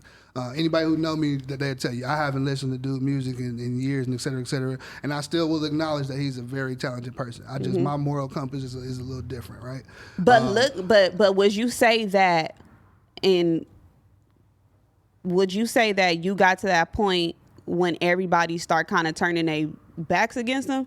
No, I would say this. Like I said, our parents was still playing the nigga. You got to. Okay, so for me, it's a little different, right? Because I remember when like I said, the original tape came out, right? Like I remember motherfuckers being like, "Oh, that girl, you know, almost your age," like that type of thing or whatever, right? So that was like the image I had of him already then. The image before that was, "I believe I can fly," and et cetera, et cetera. Like this dude is tremendous. Space Jam. You know what I'm saying? That's when like so it was a whole different thing. So as I got older, it was just always something. right? Yeah. Like because you always would hear something come from somewhere, and it wasn't until That's social media exactly where everything like was that's able your to be creepy put ass out there. uncle, but we ain't gonna say nothing. Because the black community, what we do, we all sweep Bury shit under some the shit rug. under the rug, yeah. That's what we do. Yeah. Yeah, and you know what I think that's like again that's a whole another deeper conversation, but that comes from generations of trauma and et cetera, because we've been taught to try to protect each other. Oh, yeah, right. Yeah, If something goes left, well, we don't want to get them in trouble. Yeah, you see what I'm saying? Yeah. So we all know, and it be what it is, and we like fuck them on the low type shit, whatever, as opposed to giving a nigga 30 years in jail. Now that's You why see what I I'm saying? blame. That's why I said that I blame our parents and the generations before us, because us as kids, it was like, oh well, shit. If my household accepting it, if my parents accepting it, we still listening to this music. Yeah. We used to all sit around and watch Trapped in the Closet as kids with our parents, and that's why I think they are to blame for us accepting it. You look at it even in the situation that we previously was just touching on, right? As far as a person like Boosie, right? I'm not surprised with how he feel about the specific situation. Like, there's things that you can pinpoint to that you would notice if you pay attention that would make you be like, you know what I'm saying? Like, where even if I don't necessarily find it wrong, right? Just me being me. I'm gonna say myself, for example. I remember there was a situation where he was like, he paid for a prostitute or an escort or something for his son who was like 14 at the time. Yeah, 14. Y'all remember that or whatever? Yeah. And people was like in an uproar. And We talking about Boosie, right? Yeah. And I said, like, so that to me, like a person who would even do that for their son, like, again, whatever. But a person who would do that for their son, it don't surprise me his take That on, they would say that. Yeah. That's what I mean. Yeah, I feel you. Nah, man. Like honestly, I'm kind of shocked that Tank was out here saying free R. Kelly, man. Cause Tank, Listen. that nigga is always simping, always like taking like they come up the in status his era. quo. They come up in his era though. You got to understand, like Man, but that nigga is the woke police. he was Michael Jackson, so to speak, if that makes sense, right? Yeah. Because they had Michael Jackson too. Don't get me wrong, but I'm talking about just in like the groups of where they singing that era starts from or whatever. When you look at singers like Tank and them or whatever, right? They was in the same class with him, but they was leaps and bounds the opposite way. The records he was dropping, and they got amazing records, don't get me wrong, but the records R. Kelly was putting out, like I said, he has timeless records. So to them, he's always going to be, it's like how some of these kids now, the young boys look at Chris Brown. Yeah. Right? Yeah. He's their Michael Jackson. Yeah, Some people find that like blasphemous. Like, I don't know if that's just like, maybe I'm not one of the people. When I hear that comparison, I was just seeing his opinion on it. Like, I kind of feel like that. Like, in terms of this era, I think if Chris had that, media the whole time, cover his whole career and like a popular, I think he would have been same like pedestal or same category. And now he's ice cold and He's still breezy. Speaking of, but Chris is cold, man. But You think so? Bruh, like he's selling 70K first week in 2022. That nigga is washed pick up. though. Plus, he's ice cold. He pretty much doing everything now at this point, like with his backing though too, right? Bruh, listen up, man. Can no nigga who we once called the Prince of Pop, right? Can no nigga who we once called the next heir to Michael Jackson, the Prince of Pop. If Lil Durk is outselling with a deluxe album, you are washed up and cold, bro. That's not true. It's politics involved in that. Lil Durk Who care about politics? Lil Durk been working his ass off since he was a teenager. Lil Durk is finally arriving in his moment, in his space and time, with the proper back and having them people behind him putting that money in. Lil Durk records speak for Lil Durk. Drake, looking at you. with that heart in his head. Yeah.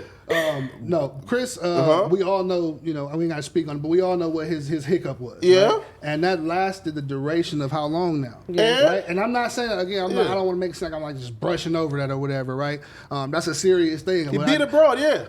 He didn't beat abroad. He put his hands on the feet. Yeah. Who he was involved with at the time. She happened to be on the same level as him. Right. Yeah, of course. That just like derailed him in a way that we all know. But had that never happened, that's my point. Had that never happened, you can't tell me he wouldn't be up there. He still talked about today as like one of the greats of his generation. And right now he's cold though, right? Right? Hey, listen. I understand the conversation of if that didn't happen, maybe Chris Brown would have been on top of his game right now. But that did happen, and the nigga Chris Brown been dropping the same song for the last, 5 years, bro? No, it's no, the no, same no, side of no. shit. No, this Chris Brown album, done had this some album hits is in the last crazy. 5 years too, though. This album is real good. This album is better, I think, than any of the most recent projects And he got that a he core put fan out. base. We gotta always remember that. It's Like, it's probably- certain artists who have a fan base that's gonna rock with them no matter what. Like you Of can drop course. whatever and you're gonna sell a certain amount. Like he's one of them people. It might take a while now at this point for it to get there because people still judge him on that. If you see they attack Normani and all the females that Yeah. he put because they got in his video. Right, yeah. These are young up and coming singers who are very talented and they like Chris, right? And So look what at the should be wrong time we with in. that? Rihanna just had a baby. And they still over here like, how dare you put yourself in the presence of Yeah. this devil? Like Was a Chris Brown song playing in the back of her video or Rihanna some- has played. It was like lives something and like videos that with happened Chris and Brown they dragged music her. in. Yo, and like Simpaz, A$AP Rocky going like this Chris Brown in like his last single, which bro, does some dry hate and simp and shit, but And rap is no holds bar. Yeah. Anything could go. nah, but when it And you comes can to kind of flopping, do that at that point. Like she didn't have my baby now, so Yeah, you could do that in rap. You could have had. Nah, man, listen, that's this still- Rihanna. You could have had whatever you had with her. That's If some she got sucker my shit, though. kid Yeah. now, I can talk however I want Wait, to. but Flacco, tell me this because you're a numbers guy. How is R&B doing in 2022? But Chris Brown was regarded as the Prince of Pop, right? So he kind of transcends hip hop R&B. He's again he was supposed to be a pop star. Now when I say flop, right, I grade niggas on what they're supposed to do and what they did prior. In 2022, Chris Brown doing 70K first week is a flop because Chris Brown is a pop star to us. So that's what I'm saying. That's what I was going to ask you. So you judging him as a pop act? Right. Can y'all pull up the Because list he's of a Chris pop Brown star. sales? Chris Brown came out as an R&B singer, Like his right? all-time He sales for has all his albums? He has transcended into different, genres of music or whatever, right? I'm guessing I get you go pop by popular music is what Yeah, you're yeah, of getting at. course. So I would understand it from that standpoint, but pop I look at like Taylor Swift and them. I don't think he This strived project to be wasn't in really that- pop, in though. that This was more that's what so I'm saying. I R&B. don't think he strived to be in that category. Like That's why I Like, asked, how look. is R&B doing as of right now? What's the status quo of R&B? Hey, so like, okay, so like my question is this: if Drake, was being blackballed, there's no politics in the world that would stop Drake from doing under 200. This is a whole different argument that you have now though, because you're talking about a Drake with 20 years experience in the Look, game as Flacco. opposed to a Chris Brown who was blackballed after 6 or 5 years of being on. So Chris 4 Brown million. He did 4 million for 2007. Now watch that shit go down and down and down and He down did and down. 3 million 2011. 3 But million look at the years that are 2005. actually going up if you read the Of years course. they came out. Watch, yeah. This one, 2017, this Harper on the Full Moon is what 2 you million. was talking about. See, 2014, 2 million. Hey, this nigga doing 70K first week. Come on, bro. This shit is. 1 million. All I'm 2012. saying is platinum or multi-platinum He flopped, in sales though. bro. Well, Oh, don't let Flacco see that Tiger. Chris Brown, don't let him see them numbers. bro. Think about it though, man. Again, if Chris Brown is who we think he is, no amount of politics Thank you. can make him fly. Like for example, we know who Drake is. That's not true though. No amount of No, politics because you will got to make Drake think. flop. That's They not true. remove you from playlists You and can't- all of that. Award shows, Yeah. playlists, billboards. You can't go to certain events And when Drake you will get on still that sell list. 200K if you take it from playlisting. And He this will is- still sell 200K. Look, I agree with you, but this Yeah. is the If difference Drake in beat what I his was baby telling mama you. right now, that is not happening. you No, tripping. it will. It No, will. if he beat, y'all think he It gonna will. justify him It hitting a will. woman? Listen, Bruh, he will the way still you sell gotta look at 300K how with a the rap world album. moved today. I promise you, if he did that, it would be an uproar. We was obviously, about of to course, pack right? Drake up for them ghostwriting rumors. Who? Pack who up? Everybody Who didn't know- was. Who didn't know he had And, ghostwriters? Everybody was trying to pack Also, Drake too, up though, for that. Also, too, though, I dare any nigga to show me a reference track of ghostwriting where nigga wrote Drake raps. You can't find it nowhere on Well, the I internet. know from my personal situation when I was a teenager, I know a record that I heard in the studio before Drake was even signed that Drake ended up putting out later on. Now listen up though. Drake The is hook is wait, exactly wait, the same. So if you're talking them bars, it just be like him writing his no, bars. right here. Right, so look, Drake is a rapper, pop star, R&B artist, right? Meaning, if a nigga write melodies, hooks, even like a quote unquote melodic verse, that's that pop shit and R&B shit. Ain't no nigga writing 30 for 30 Western Road flows, 6 p.m. in New York. No nigga wrote Drake raps ever, bro. Drake is, again, with that pen game, my nigga, bro. Drake wrote for Jamie Foxx, for Kanye. Ain't no nigga ever wrote Drake raps, bro. You can look it up. You put the song in. I think it's called the discography. It'll tell you the list of everybody who's credited as a writer on the song. Well, again, though, like that's, again, If though. a person wrote, when you go look up, for example, right? You go look up J. Cole album, and you look at the list of writers. You know what it say? Jermaine Cole. But again, like that's it. It ain't no extra. This person, this person, this person, this person. Jermaine Cole. He wrote everything. The hooks, the hooks, the bridges, the verses. Everything came out of him. If there's I'm sure for everything, that's not. No, listen. I'm sure, again, right, like, if you go through all of J. Cole's catalog, you're going to find something there where it's other folks credited. J. Cole didn't even use features from, you got to remember, he came out, his whole point was to go platinum without having features. Yeah, of course. The majority of his stuff just say his name. But I'm saying Drake is a rapper. Not to even knock Drake, because rappers have teams now. We in a different he's a era, rapper, they have teams though. of writers now, right? Listen, he's a rapper, a pop star, like, this is why I get so angry, right? Like, when niggas try to discredit this nigga pen game, because, bro, this nigga wrote for your favorite rapper. This nigga wrote your favorite R&B song, pop song, Afro beat song, Jamaican song. This nigga wrote it all. This nigga is the greatest rapper of generation. Do you respect in hip hop when an MC is having another MC write for them at all? Like, when you say right, like, what do you mean? Like, if you a nigga pick up a utensil, a pen, a marker, like a pencil, hook, a melody, or if what? If you writing verses, if you writing full songs, if you writing, I'm not even gonna say the hooks. Like I said, there's teams of writers who do this. It's called a collaboration. They get together and they'll make a record. I get it. I understand it. But I'm saying there has been this thing in hip hop, or at least the hip hop that I know. You more of an official nigga. If everything that you spit, you wrote. But if you got somebody writing for you and you kicking they shit, you looked at it a little different, right? And Drake is supposed to be. That's why I'm asking you. Do you respect that? When you say spit, though, when I think about spitting, I'm thinking about some, lyric. It's like some actually rappity rapping. Again, Genevieve's made niggas raps, right? Rapping, like, right? Actually raps. I ain't talking about, if I die, I'm a motherfucking legend. Oh my. Bro, that's some shit, so you're saying that in terms of like bars. Yes. Nobody else is writing the bars, but what you saying is just music, period. So let's pull up, what's your favorite Drake, just bar for bar type shit? Do Western Road Flows. Okay, let's see if it's any. It ain't even the older shit, like for example, right? Listen, no nigga in the history of rap. I'm talking about Pac, Jay, Nas, Biggie. Nobody in the history of rap can write what Drake is rapping, bro. Nobody. This nigga spit from, I'm talking, bro. In what sense? I just wanted to make sense. I mean, I agree. Complexity. I agree that Drake is on God's level. Thank you, man. Bro, he's a God tier MC. Drake is on God's level, but I ignore all of that writing shit and the ghostwriting stuff. I ignore it for my own sanity because I like the fucking music, and I don't even want to hear that Drake has a ghostwriter because that would blow my fucking mind because how crazy. And that's why I asked, like, the bars is it respected because we know he's a great artist. You know what I'm saying? Yeah. If it came out right now that he had somebody that was writing for him, would you look at him differently?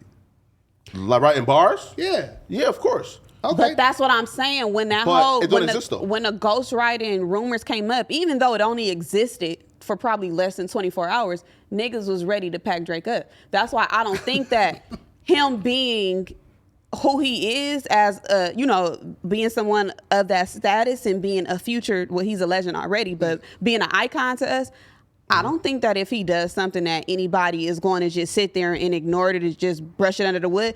Drake is America's sweetheart. They are waiting for him to do something. That's not what we meant by that, right? I get what you're saying, right? I said if Drake hit his baby mama, is niggas gonna go past it? Y'all said yeah. No, I was talking about the sales because he said he could still sell 200,000, and I said fuck his numbers up. Nah. We are in white America. That's a black man. That's a black man. They will fuck his numbers up. That's a black man with a Jewish mother. They will fuck his numbers up. That nigga Jewish, man. Cut it, man. Like, that's a black man with a Jewish mother. Come on, man. That's a black man. Listen, if he did that, I do believe, it's going to be turmoil things. They're going to, of course, do what they're supposed to do, right? I can't read that. So, they're going, he beat this person, et cetera, et cetera. My thing is, if he decides a couple months after that he want to drop an album on his own website, you don't think he could sell 200,000 copies? I think he can, but that's all I he think was he saying. can. But if there's a scenario out there that he done did something that the majority frowns upon, I think that his numbers will definitely be lower than usual. Oh, of course. But That's all I'm saying. No, I agree with that totally. That's why I said I just agree with the point that he made. That like even if Drake is at such a level, like we were talking about with power and shit, if you do something at the level that he's at right now, of course they gonna love to tear you down because you ain't never had the moment your son being announced was the your worst moment. As long as y'all picking up what I'm putting down, because y'all said it was nothing he could do. No. Of course not. I want to make that clear. We ain't condoning. I'm not condoning him. Of course, beating nothing like that. Yeah. I'm just saying it's like the society we live in. There is enough people who will overlook that situation and still purchase his material if he were to put it out himself. I do believe. I ain't gonna hold you. I believe it's 200,000 people. I'm gonna listen to that album. See what I mean? I ain't gonna hold you. I'm gonna listen to the album. It's two of you. Okay, so it's another 199,000 niggas, 198,000 niggas that's gonna listen to it. Hey, I might not share the project. Nah, but I would listen. Drake in my top 2. I would listen to the album. Nah, here. So like we can just move past that because I feel like that's like the entire album credits right there. Nah, it say Western Road Flows. It say right there, written by. It tell you who it's produced by. No, look. Who it's written by. Look, it says Mary J. Blige, but like that's for the whole album. Yeah. Song is sampled on that. Yeah. You see, John Levine, it's 8, 9, 10. No. Right, and he like used a sample. So yeah, exactly right. Well, so like that's why I said that makes sense as to why it's yeah. Okay, so let's do a different song then. No. Listen, right. All 10 of them. But all 10 of them he ain't sampled. Yeah, but listen, but like we gotta like get through this because I believe live is starting soon. But speaking of Drake, nigga, you was late. Yeah, right. Yeah.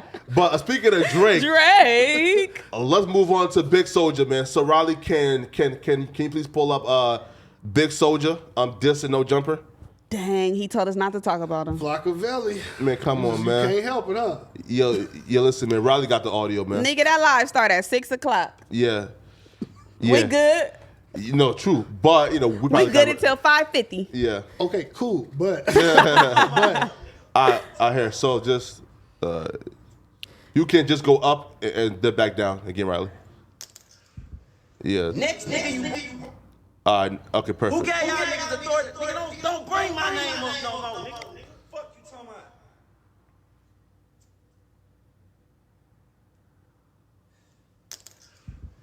Next nigga you bring up to your platform to speak on my name, I'ma come blow that shit up, nigga.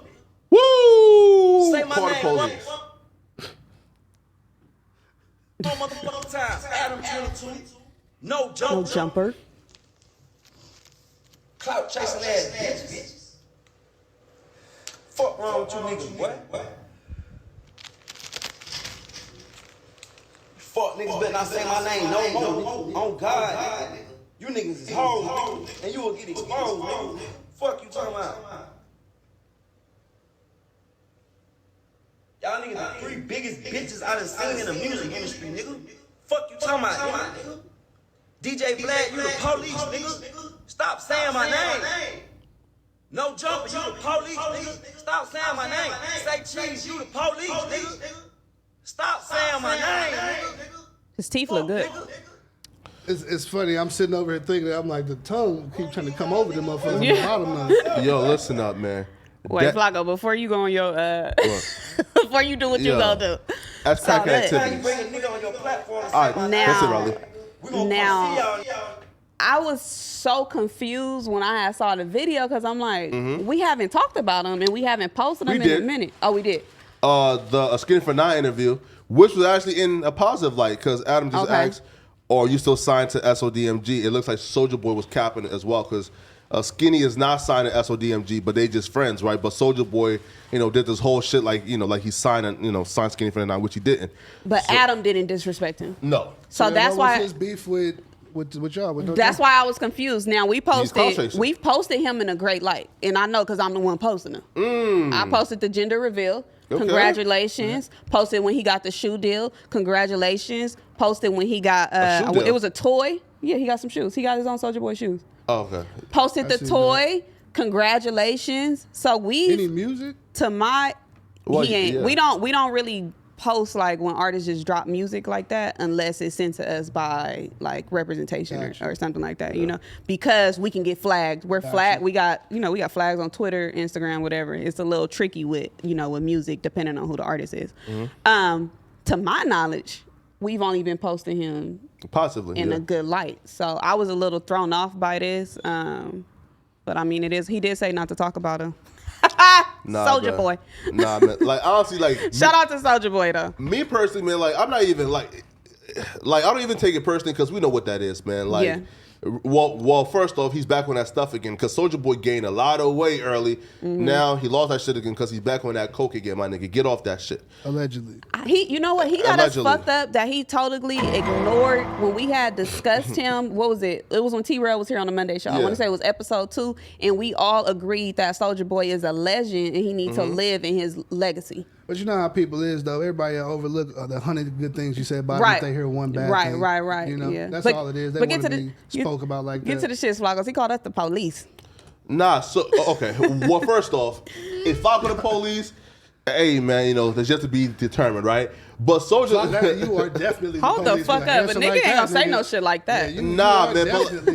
Nah, man. But like, you first ain't just gonna skip past that. Nah. The fuck would that mean? You was playing, listen, JK? I ain't the police. Did you ever want to go to like the police academy or something? Nah, man. Nah, bro. Like, cops make like what, like $45,000 a year? Yeah. About the bag. Okay. Nah, man. Now first off, he called us, like clout. Now, is Soulja Boy doing this because he's genuinely upset at No Jumper? I don't think so. I believe this nigga is ice cold. Nobody is playing his shit. He's probably broke as fuck right now. Twitch canceled this nigga. His fucking YouTube numbers going down. Like Rick and Morty and Make It Clap is not in a rotation no more. So now this nigga is at his fucking lowest. And again, and he coming for No Jumper. Yo, listen, man. What does Soulja Boy do year in, year out whenever he gets cold? He goes on Breakfast Club and name drops Drake and Tyga, right? That got him hot again. You feel me? Can probably, again, deal with his drug habit now because he got a hot song out. Once the songs start going down, you guys know, bro, once crackheads and their supply start going down, once Soulja Boy can no longer support that drug habit with his music, what did he do now? He comes back and try to clout chase on niggas, man. Now he's back that crackhead shit. So now, you think this is strictly like a drug-induced rant, basically? Bruh, it gotta be. And then also, too, and he called us the police, but then, like, legit, I'm gonna come up there and do A, B, and C. I never understood when niggas threaten you and call you the police. Bruh, how you call us the police, but then you say you go and blow this shit up a few seconds before? Yeah. This nigga is erratic. Again, yes, I used the word right this time, bruh. Erratic, not erotic, man. Listen, man, Flocko Cap is stepping up, man. I see. Right? Also, too, let's speak about Soulja Boy police activities over the last year. Soulja Boy went to jail as a gang member and went straight to PC. Ain't that some police shit? Hey, come on now, speak on it, bro. This nigga, again, is a gang member, went to jail, rolled that shit up, and went to PC. That's some police shit. Soulja Boy, after Young Dolph passed away, walk the yard. Right? After Young Dolph passed away, he came online and was insinuating that he got Young Dolph killed. That's some police shit. This man has been insinuating for the last couple of months how Draco dissed him, and that's why Draco passed away. That's not true. But Soulja Boy is also too. I mean, a lot of that shit be clout chasey. Like even the shit with Rest in Peace Trouble. They pull some shit that he had. Exactly. It's like anything. I think he just and he did Trouble too. People play that persona sometime, man. Yeah. Like anytime something go down, if it's a nigga of some status, you want to tie yourself to it. And that should be dangerous too. That's a dangerous game to play because. What you put out is what you end up getting back, man. The universe got a way of talking to you if it hear you talking long enough. Nah, yo. Now, Flocko, I usually disagree with you. Yeah, but right now, I'm spitting that shit. You potting because there has to be some type of clout type chasing shit going on. Because I went and watched his stories the entire day. Because I'm a social media manager. So I watched his stories the entire day to see if the tone was going to change, and he did nothing but promo. Exactly. He did nothing but promo that day. Because he got the people looking now from him doing what he did. But y'all don't say my name, blah, blah, blah, blah. And then it's just going, let me sell all that. And these rap niggas are, fuck Vlad, fuck Adam, fuck Say Cheese. So there's somebody calling for an interview, they they running. They running. I'm telling you, bro. So he knew that he could say some shit for shock value. And that people was going to attention, that quick clickbait shit. That Negro is desperate. Listen up, man. Let's be real here, bro. that Negro is desperate, man. Because Soulja Boy used to be able to like finesse a quick buck, and out of his low, like his game councils and shit. But now that shit ain't working. The shoes is fucking trash. Also, too, bro. Let's not forget, man. Soulja Boy is the nigga who first started selling follows, right? So Soulja Boy bent on these like low, like crack binges. Now, also, too, let's not forget though. This nigga here is the definition of a police. This nigga went on Vlad TV, right? And lied about killing a nigga. Now, again. Was that the famous challenge that everybody was doing? He said, walk in the right? room. Pah. Right here, right. So look at this though, right? That's that one. Now just two niggas. Now just three. Right, look at this though, right? So look. So go to the Vlad TV clip. It's about like 5 minutes long. Go to 4 minutes and 12 seconds, right? So Soulja Boy said he took off nigga mask and then, bah, bah. Vlad asked the nigga, right? You knew him? Yeah, I knew him. Yeah, right? and then he said, yo. Shut the nigga again. Right? Did he say, hurt me or something? And he turned his head? He said, hurt the nigga. He was screaming. He was like, ah. He said, then I got up on him and I pulled the mask. I was like, who the fuck is this? I pulled the mask out. He said, I was like, I know, right? Why'd you do that? Because you knew the nigga? I knew the nigga. Then I shot the nigga again. Like, hey, y'all gotta give it to Soulja Boy though. He is the ultimate. He's entertaining. And then Vlad asked the nigga though. And then Vlad asked the nigga though, yo, the police came and was he dead? No, sorry. Was he still alive? And he said, nah. And then Vlad says like some shit. And the soldier said, nah, man, I don't want to talk about it. Right? So this nigga is saying whether he killed a nigga, this I don't want to talk about it, right? Come on, bro. He's police as fuck. I mean, it's documented that case is documented though with the guys from I forget the name of their dance group. It was a dance group that he used to be with him back then. Of course, they but, tried to rob him. Bro, and he shot one of the guys like 5 times or something. Bro, what kind of weird shit is lying about killing a nigga though? You lied about killing a nigga and it's documented. You don't want to catch. You don't want to even put that shit in the universe for yourself. Ain't nothing to play with, especially if they can't find the bodies. Yo, but speaking of rolling shit up though, so on the yesterday show, somebody got a call. And during the call, Pot Lord got a call, right? So Pot Lord got a call. And on the call, it was Pot Lord's friend. Mm-hmm. And Pot Lord's friend said that Crip Mac came to jail. Oh, I gotta pee. I'll be right. All right, come on. All right. Right? So, Pot Lord said that Crip Mac folks, right? So Pot Lord man was in the same jail as Crip Mac. Okay. And the man said that when Crip Mac came to the yard or to jail, I don't know what that shit is, right? Yard, pod, bro, I don't fucking know, right? Listen up, bro. Jail terminology is for the dusty Negro mics, bro. I don't know shit, right? But Crip Mac came to jail. And when he came to jail, a couple of fades were offered. Crip Mac turned it down, said he got COVID, rolled it up, and went to PC. You feel me? So Crip Mac put the pod in quarantine. Again, not Flocka words. I'm just telling you guys what somebody else said. You feel me? Now, they said, though, in fact, yo, I'm about to call ODM Slim real quick, right? I ain't gonna lie, Flocka. You right now, you seem like you trying to cross one of them lines. No, right? Here, right? So pretty much, cool. So the guy said that that Crip Mac came to the yard, was offered fades. He turned it down, and his way of getting out the pod was he lied and said he had COVID, right? And then left him out of there. So now, what's your take as a gang member? Should you be turning down, fades and rolling it out and going to PC? What did you expect him to do, Flocka? Yo, ODM Slim. Yo, bro, listen up, man. We are on the podcast right now, right? Yo, shot no jumper. Yeah, right now. Somebody called in yesterday and said a story about like Crip Mac being PC, and I'm like, yo, listen, I know ODM Slim. Y'all said it on the podcast yesterday. I'm gonna give ODM Slim the chance to come on and actually clear Crip Mac name if it's true or. I appreciate you, my guy. Yeah, man. You learning the things. You learning how to maneuver in LA, baby. Yeah, the facts, man. No, but yeah, man. Listen. First of all, we all know C-Mac got in that dorm right at 3400. He got in the dorm around like 10, 11 o'clock that morning, right? Yeah. He called me this. We tried to bail him out. We was getting him out. This man, bam. When you walk through county jail, first get in the county jail, they test you for coronavirus immediately. Before you get through the processing, they test you for coronavirus. So he couldn't tell the police I got coronavirus. They tested him and knew he didn't have it. You know what I'm saying? That's they dorm. That's they play. They in the dorm, they gonna make that play. He beat their ass. I said their name on live. They got embarrassed. They try to cover their ass. And they still fucked up because they try to say that he was in the room with them and they didn't do nothing. So they still look like bitches. Come on, man. Wow. Come on, man. Wait, hold up. So Crip Mac gave niggas the face and fucked them up? Man, listen, the niggas that he fought, bro, they little bitty people, bro. It's only one of them had a name, but the other one that he had a name before, but you know what I'm saying? He do drugs now, so it's kind of his body ain't what it was. Mm-hmm. The other two people is small, way smaller than Crip Mac. They like 5. One's like 5'5", 5. The other like 5, probably 6. Mm-hmm. This nigga 6'2", and they both Hispanic, and one skinny, and the other one like kind of fat. You know what I'm saying? Mm-hmm. So they didn't do nothing to Crip Mac. You know what I'm saying? They tried to jump him at 4 o'clock in the morning. They didn't work. So he told them that he ain't going nowhere. What's the next best thing they gonna do? They gonna lie and say he had coronavirus so they can get him out of there. Oh wow!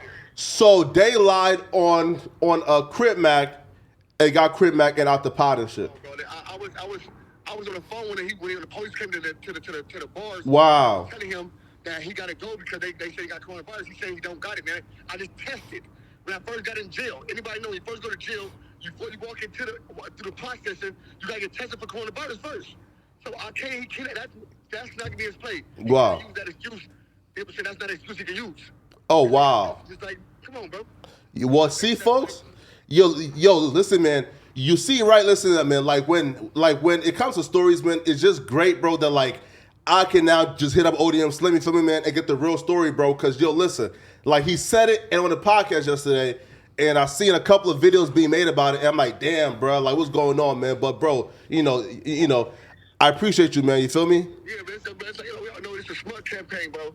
They gonna say the thing. He went to Twin Towers for this coronavirus shit. They said he was on PC because he did that.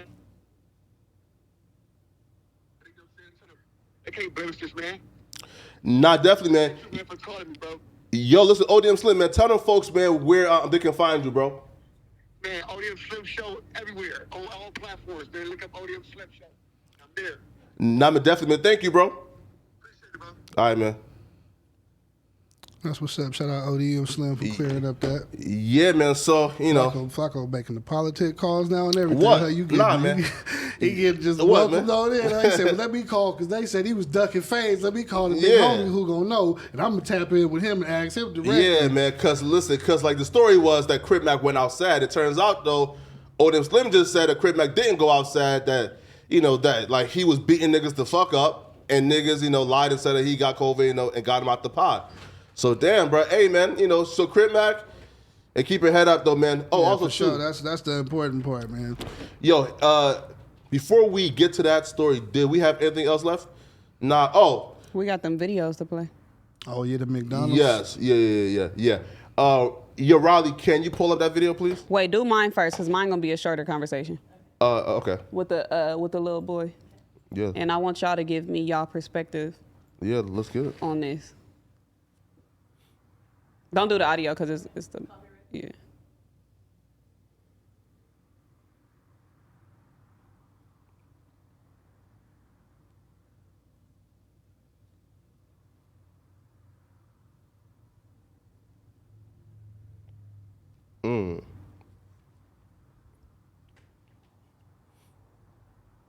What y'all think about that?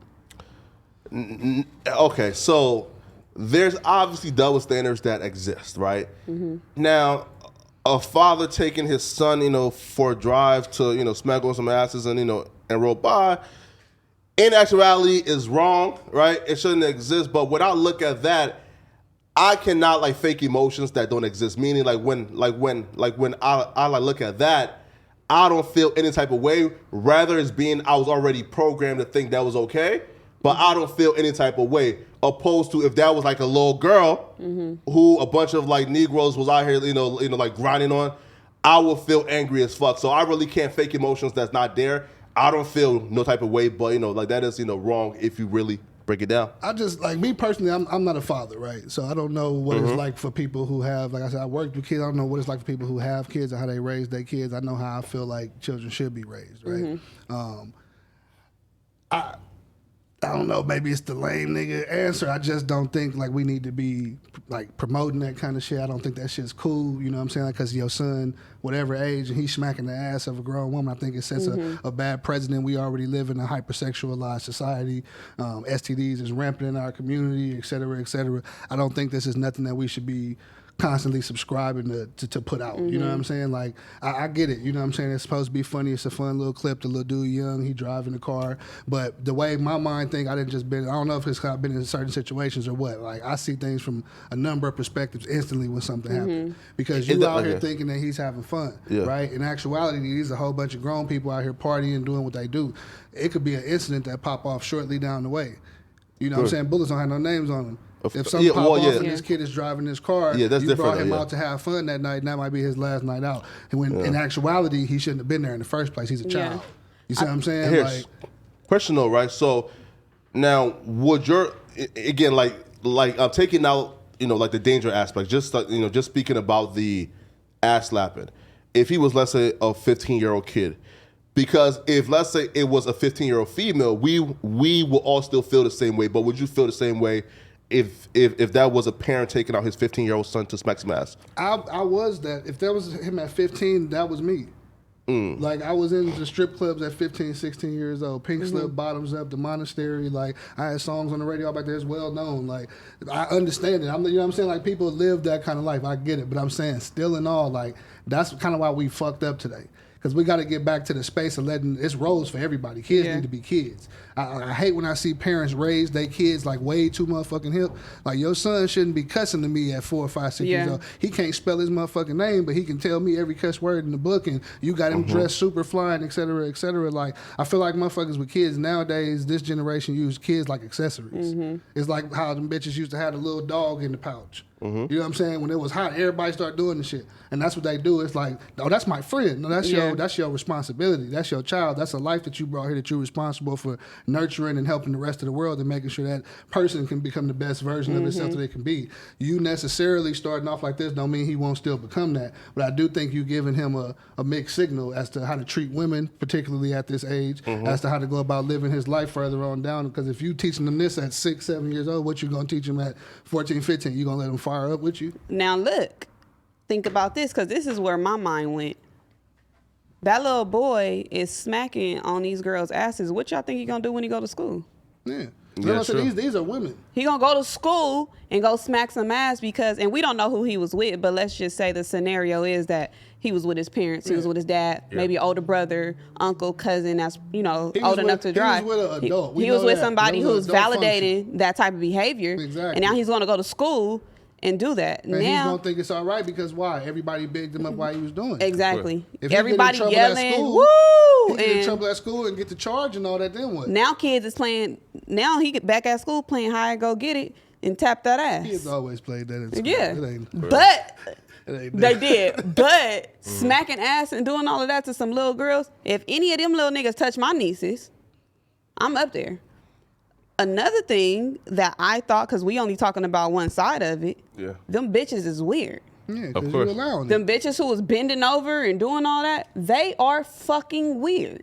Hey, it's a parking lot full of hoes shaking their ass. Yeah, and bending over for a kid. Like, bitch, what part of the game is that? All I need to know right there. If I pull in this parking lot, I am not here expecting it to be like all cordial. Now, what you call the dudes the dusty? What do you call the females?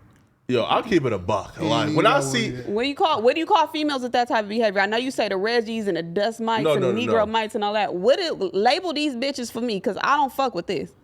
Those bitches in particular, or the hood bitches? Them bitches that was in that video. That kind of shit. I'll probably call them like Mrs. Claus. You feel me? Because they, you feel me, or giving a gift to the kid, right? That's a gift. Oh, he not picking up what I'm. No, you did say you can't fake emotions though. Right? But you don't think that these bitches is stank ass like? No, I think like, for example, I do acknowledge a double standard exists. Meaning if those bitches were niggas, like husky niggas, I heard like slinging dick and like grinding up and on like a 4-year-old kid. It ain't got to be that. Put it in context for him. If you pulled into a parking lot and your girl was shaking her ass and she was letting a kid that's that age between, what, 7, 8, touch her around that area, what do you think about her at that point? But I'll be mad because Why would you be mad? Because that's my girl shaking ass for somebody, a kid or not, right? The fuck is you doing? But like it's a different like. He's a kid though. He's just having fun. Bro, listen, man. Like Right? I'm not up to belief, right? You know, like how like. Hey, in the way hood. you and Sharp be talking to these bitches, you don't think that them bitches was out of pocket for bending over for a little boy? They definitely were a lot of things out See? of pocket. That's why I said put it in context. With him, it's always a situational. Wow. No, again, I recognize the double standard exists, but I do understand, right? Like things like this are like ceremonial, right? Meaning like a father, like a rite of passage, so to speak. like kind of like a father feeling like, yo, like it's fly as fuck taking my sonny, right? And like teaching him and showing him how to get women and like how to get some ass. You feel me? So By smacking their ass. So things like that So are not- ceremonial at some point. So not to sit down with him, the courting, to talk about how to The approach birds and the women, bees. what he should do when he likes my. None of that talks matter as long as you can take him to the parking lot where bitches is shaking ass and letting him touch him because he's still proving that he a man. I'm not saying that is right. I'm just saying, like for me, like when I watch it, rather is me being already programmed by like society to think that's yeah. okay. But when I watch it, I just know what I feel inside, and what I feel inside would be totally different if that was a female. I get what Yeah. you're saying. I'm over here being Yeah. PC, but I get what you're saying. It's No, like- but we're discussing it from the perspective of us being inside the car and it being appearance. Oh, okay. I'm talking about it as you pulling up and you seeing a bitch Mm-hmm. bent over and letting a little kid Suspect her ass? yeah, because if that little kid was a grown up and you would see her bitch just bent over, it's at a Yeah. car show or whatever, fuck, you'd be like, ugh, what the fuck is these bitches in stocks? So Of that's course. why I'm saying from the perspective of you looking at a girl doing that versus it being a Oh. father taking a kid there. Again, like they're definitely thought boxes, you feel me, and bequeathinators, but like That's what I was waiting for. yeah. What the what? I was Well, waiting. What was that? I was waiting for a title for the bitches. Bequeathinators. Bequeathinators. Bequeathinators. Okay. Yeah, man. You know we needed that don't right there. It's the nigga. You ghetto hood missed it. bitches, man. Filming bequeathinators, man. But speaking of bequeathinators, bro, Gina, do you want to introduce this? Here, Riley, can you play the other video? The McDonald's. Bro, this is a bequeathinator extraordinaire. Play this shit, man. Yeah, you can probably your big screen it. Every freaking day, my baby daddy come here with one meal for my child. But I have 3 other kids. We have 1 kid together, but he only want to come and bring one thing to McDonald's. But what about my other kids?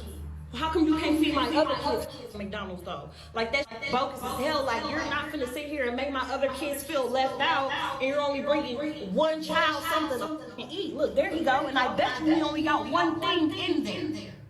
I bet you he don't even. I'm finna expose out of him so people can see how he really is. It ain't more than enough food in that bag for everybody. What's up? Because I'm finna expose you. Because that don't look enough for all my kids. That don't look enough for all my kids. What is that? That's just one burger, one fry. Okay, what about my other kids? What about your other kids? Okay, but them your kids' siblings though. What are you talking about? What are you mad Them my kids, them your kids' siblings though. So my other kids finna be left out. You didn't feed them? You know I'm gonna get my food stamps to the state. Probably that's enough. Yeah, I think I pretty much got the gist of Yeah, it. that's enough. Now, what's your take on it? She mad at him for providing for his child? Because that's the simple point to it. Like she said, the other 3 kids don't belong to him. If we're going to go the moral route, and I get it, like you a man, you could, from time to time, if you wanted to, he could bring food for all 4 of the kids. But as it stands, his responsibility is one child that he has with her, Yes. which from what she said, he pulls up every day and makes sure that he's getting his child something to eat. He's Yes. that sounds like an active, involved father to the degree that he can be. Now, if you're talking about him being, like I said, a good man, that's a moral compass thing. If you're just going to be like, well, why you don't bring all the kids? You know it's 4 kids. Why, if you know he bringing one something, why you don't get the other 3 something already? Right. That's how I look at it. Like she honestly she seemed ungrateful because if dude doing all he can do, that might be what he can do. But if you run him off, would it be better for him not to show up with no meal at all if he can't do nothing, or should he not do nothing for his son because he can't do nothing for all of the kids? Like Exactly. I actually don't have the ideal female perspective on this, and that might be from me not being a mother. So I seen like a lot of people talking about it on social media, and it was dragging people for not having her back and not siding with her. But I honestly don't think that something that have to be considered here is roles.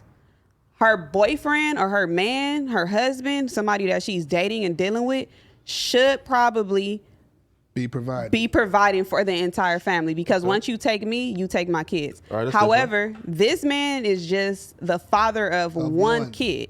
Yes. So I don't think that he should be held accountable for feeding the entire family when he's coming and providing for his child, like she said, every single day.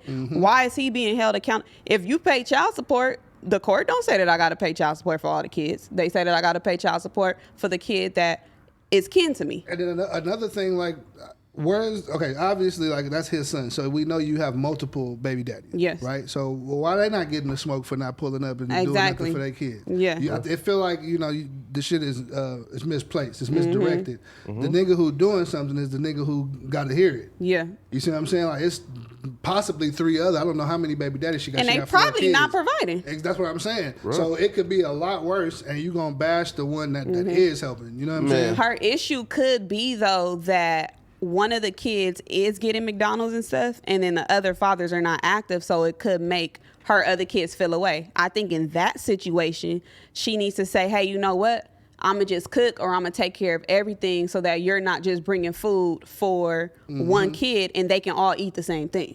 And she also stated some shit like they were dating and he used to bring McDonald's for all the kids, and then they broke up. Now There we go. What I said with Rose. So he's not responsible no more. When he was dating her, he was the man of the house. However you want to look at it or whatever. So the more, even though that you said that, I can't see nothing wrong with this. Yeah, and another thing that we got to consider when he was with you and when he wasn't, like, another thing we got to consider is McDonald's high as hell now. Exactly. But come on now. Hey, McDonald's and Chipotle is up there with each other. Especially okay? in LA. Yo, listen, man. Yeah. So, like when I see a female like that, first off, her is the demographic for the Shade Room chat room, bro. That's your Boquishas, what you call them? Bitches like that. Boquishinators. Bruh, yes. Boquishinators, thought boxes like that are the hoes that we see in the Shade Room chat room, bro. Bro, comment section, bro. That's them. Now, hoes like this, right? Bro, I can already like tell you what happened. She got a bunch of kids, and he's her last kid's father. So what happened is this. So his kid is the youngest. Yeah. So Okay. he was hitting when she had 3 kids, and he was being a nice stepdaddy nigga playing his role, buying McDonald's for all of them while he was knocking her down. Yeah. She got pregnant, had the baby. They stopped talking. He decided he still want to be a father to his child and still provide for his child. And now she mad because you ain't bringing McDonald's for the other 3 because we ain't together no more. Why you just bringing him something? Bruh, yo, like, it's kind of crazy too, right? Because we look at it, women like this, first off, women trying to like justify this behavior is cracked out and burnt out. Now, when I even look at women like her, I see a female who was probably all up in the trap houses, getting her back broken by the trap niggas on a deflated air mattress in the bando, all right? Probably slurping. Probably slurping. Nah, but he said the deflated air mattress. That means she was fucking on the floor. Come on, bro. Man, listen up, man. Man, listen up, man. Man, listen up, man. She was out here slurping up, digesting, ingesting, devouring. On this air mattress, did she have just the one blanket like thrown over it? Man, I don't know, bro. Bitch probably had a jacket. She didn't have the one that rise up with the headboard. Man, come on, was bro. Like just the outdoor one. Bitch had a jacket and it was one flat surface. Nah, man, you listen, man. That bitch done consumed a lot of Reggie Phil semen, had some babies by ain't shit niggas, all right? Obviously, they And then she McDonald's. met one good nigga after making a bunch of poor decisions, and now wanting that one good nigga to eradicate and get rid of all of her bad decisions. No, ho, you digested, ingested, and consumed those Ridgefield semen and had those babies. So hence that good nigga shouldn't be punished for your bad decisions. Fuck that And bitch. that's how it usually be. Sometimes that motherfuckers make their mistakes in the beginning and realize what they lost and try and come back later in the end. R.I.P. Kevin Samuels, man. He tried to tell motherfuckers, but they thought he was just talking Man, that bruh. shit. So y'all want to know what's just crazy about this entire conversation that we just spent the last 2 hours. If ain't nobody here show record, it ain't. of talking about it? What? This shit was fake. Wow. What was? She came out and made a video with the dude, and they said that it was all a skit. She must have been getting too much backlash off that shit. She was like, they She trying to said take my she said it job. was hella people in her comment section trolling. But that allegedly it was supposedly Wow. That it was sound a better. skit. That actually sound better if it was a skit. Cause like I said, I couldn't make sense out of it, like from But no e- angle. Like, But even with it being a skit, it did open up the conversation But you know, it's of some this type of motherfuckers like shit, that. and people was really like, nah. if he come bring me something, he got to bring all my kids, something, Yeah. all 6 of them. Like, Yeah, that was out of control. My daddy wouldn't have brought none of my step brothers and sisters, nothing. Wow. I can't remember a nigga coming Hey, to like, see my Gina mama hungry? and bringing us all something. Like, fuck is Mike doing here? Unless he trying to fuck. Unless he trying to That's fuck, what then they he need- gonna they need- feed the they need to family. get you out the house. Like, y'all Yeah. go outside and play. They don't do that no more. Cause the way I'm thinking about it, if I'm dealing with a dude and I'm the new situation and he got an old situation, and he feeding all the kids, I'm gonna think you still Messing with in it. them walls. Because you would understand if it was just his child. If But it when was it's all just- children, yeah. you being way too nice. Appreciate a stand-up individual though. Appreciate a stand-up individual. If somebody is doing that, all power to you. But I don't think they should be obligated. Yeah, that's why I said I was like, I didn't see him doing nothing wrong. I get it. People be like, well, it's 3 other kids. What about the 3 other kids? Yeah. My nigga, I'm not their daddy. Exactly. Their mom, their other parent is here. What is she not feeding them Man. for? If I'm bringing my kids something. You listen, man. My motto is, bruh, I ain't got this shit today. I ain't got it tomorrow, man. These hoes can bag, but these bitches can't borrow, man. Fuck that, bruh. Look, bro. Listen, bro. Like, can you imagine, Look at her, she bruh? Can you imagine pulling up with 5 Happy Meals? Yo, Riley over there shaking her head. oh come on, man. If I'm gonna pull up with 5 Happy Meals, you might as well go grocery shopping. Yeah, bruh. that's the better. Google, I need some shit. cheeks Google though, how at much. least. Google how much a Happy Meal is right now Shit, about in California. 7, Well, we don't know where they. We don't know where they was Yeah, at. but bro, Let's see what's California. the average price for it. Yo, bro, Cali For a McDonald's Happy is crazy. Meal. Yo, Cali McDonald's is crazy though. Like, bro, a fucking Big Mac costs like $12. You need $20 to cook tacos. Yeah, Probably that's true. $15 to cook spaghetti, if that. No, you only Or, need 15. Probably like 10. No, you might be around 15 because the ground. Depending on how you spicing it up, if you're throwing a little razzle dazzle on there. But the noodles and the standard, sauce and everything gonna be cheap. But Yeah. that ground beef. Hair, man. So while that's being pulled up, all right. So since we don't have a comment section today, we're gonna go to Reddit and we're gonna, like read off the Reddit comments, and then Gina can probably react to some no jumper drama. I'm not reading no Reddit stuff. Nah. I'm reading now. I don't even look at it. All right. $3? Hell nah. Nah, man. Nah, It's bro. not no $3. That's definitely not it. I bought one for my niece in like the last week or so. That's definitely not it. Go to McDonald's. It's like yeah. almost 7. I'm telling you, it's like 6.29 or something like that. Do it like you trying to order some food right now. Well, here, look. It's right here, right? This shit cap right here though. No, listen, man. Look, so It said a Happy Meal was $2. I got DoorDash right now. Here, I'm just looking on DoorDash real quick. $3.99. Nah, listen, I'm gonna look on DoorDash real quick for y'all, man. Don't worry about it, bro. DoorDash, McDonald's, Happy Meals is a Google happy. capping. Man, listen, man. A Happy Meal Thank you, right Riley. now is $5.53. Exactly. So times that by $5.25, my nigga. I Could have ain't. made tacos, burgers, spaghetti. It's some shit she could have It would've cooked. lasted longer than the little 4 Yeah, piece little and the small leftovers. fry and the milk. I've been eating on some jambalaya since Wednesday. Hey, Fuckers man. don't cook no more. She ain't know how to make no bills. She, why you bring everybody something? Just bring everybody something. Fuck it. Because he should have been like, bitch, why you didn't At cook? school and you bring in the McDonald's. You Yo. only when I was growing my up. son. When I was growing up, you get McDonald's on a When good you day. get something good, it was Yeah, like, and you have to do something extraordinary. every other time you pass that motherfucker, they tell you the same thing. We got food at home. We ain't got fucking The McDonald's. at teacher home. damn near had to come to my daddy car and say, "Hey, Gina did a splendid job. She read first. She was on They time." started giving out the McDonald's dollars and coupons. Yeah. Yo. Get the nigga some McDonald's. Nah, she did man. good. She did all right. She didn't talk a lot in class today. No, get us some McDonald's. Get us a drink. No, fact though. All right, man. Do y'all want to? All right, so we're just gonna go through some no Reddit conspiracies. I'm just start off with the first post I see. So, well, okay, this is a question for Riley and Gina. Why do Yori go to the toilet after every 15 seconds during the podcast? Riley, can we get the dot, please? Now, I'm gonna assume that maybe is he something- nervous? Well, he just got a tinkle. Is he Drink coffee? sniffing that good stuff in the bathroom? Let him tell everybody. Yeah. Do he really Yeah. go every 15 minutes or No, exaggerating? no, but they exaggerated. Oh, okay. All right, so here's a situation that's going on in the Reddit currently, and y'all let me know who's in the right, house phone or this person, all right? So the person contacted house phone for an interview. They talked, negotiated, and the price came for $500 for 30 minutes, right? Mm-hmm. The person cashed up house phone the $500 for the interview. Mm-hmm. Now they set a date, but house phone had to miss the date because house phone, as you guys know, mom things going on, blah blah, right? Right. So then they set a second date, and I think house phone said he missed it because he was running errands that day. Mm-hmm. So the person said they tried to contact house phone, but he didn't respond back and so like that.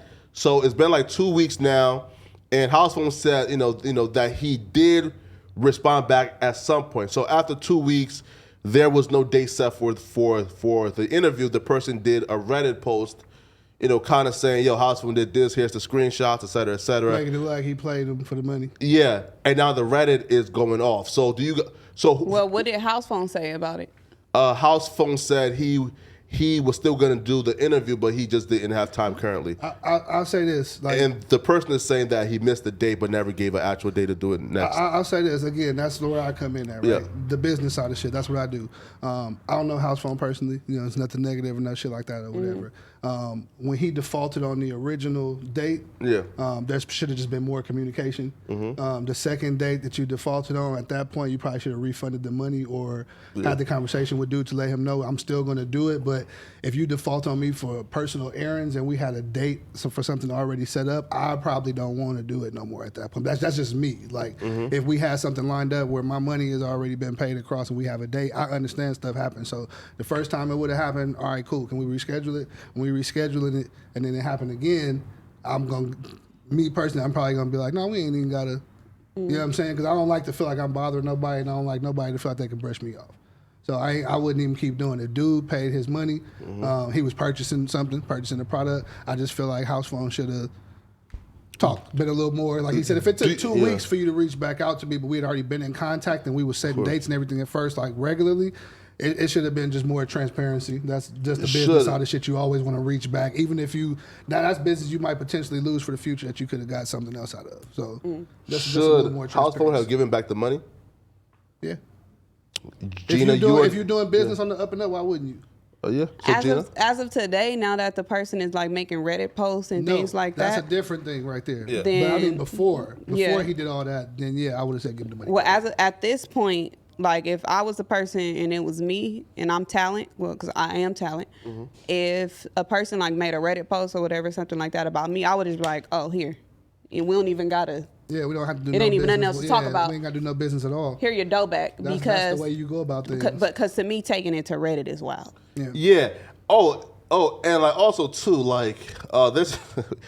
Here, listen. So first off, they're taking it too far. So not the personal, but the Reddit trolls now, right?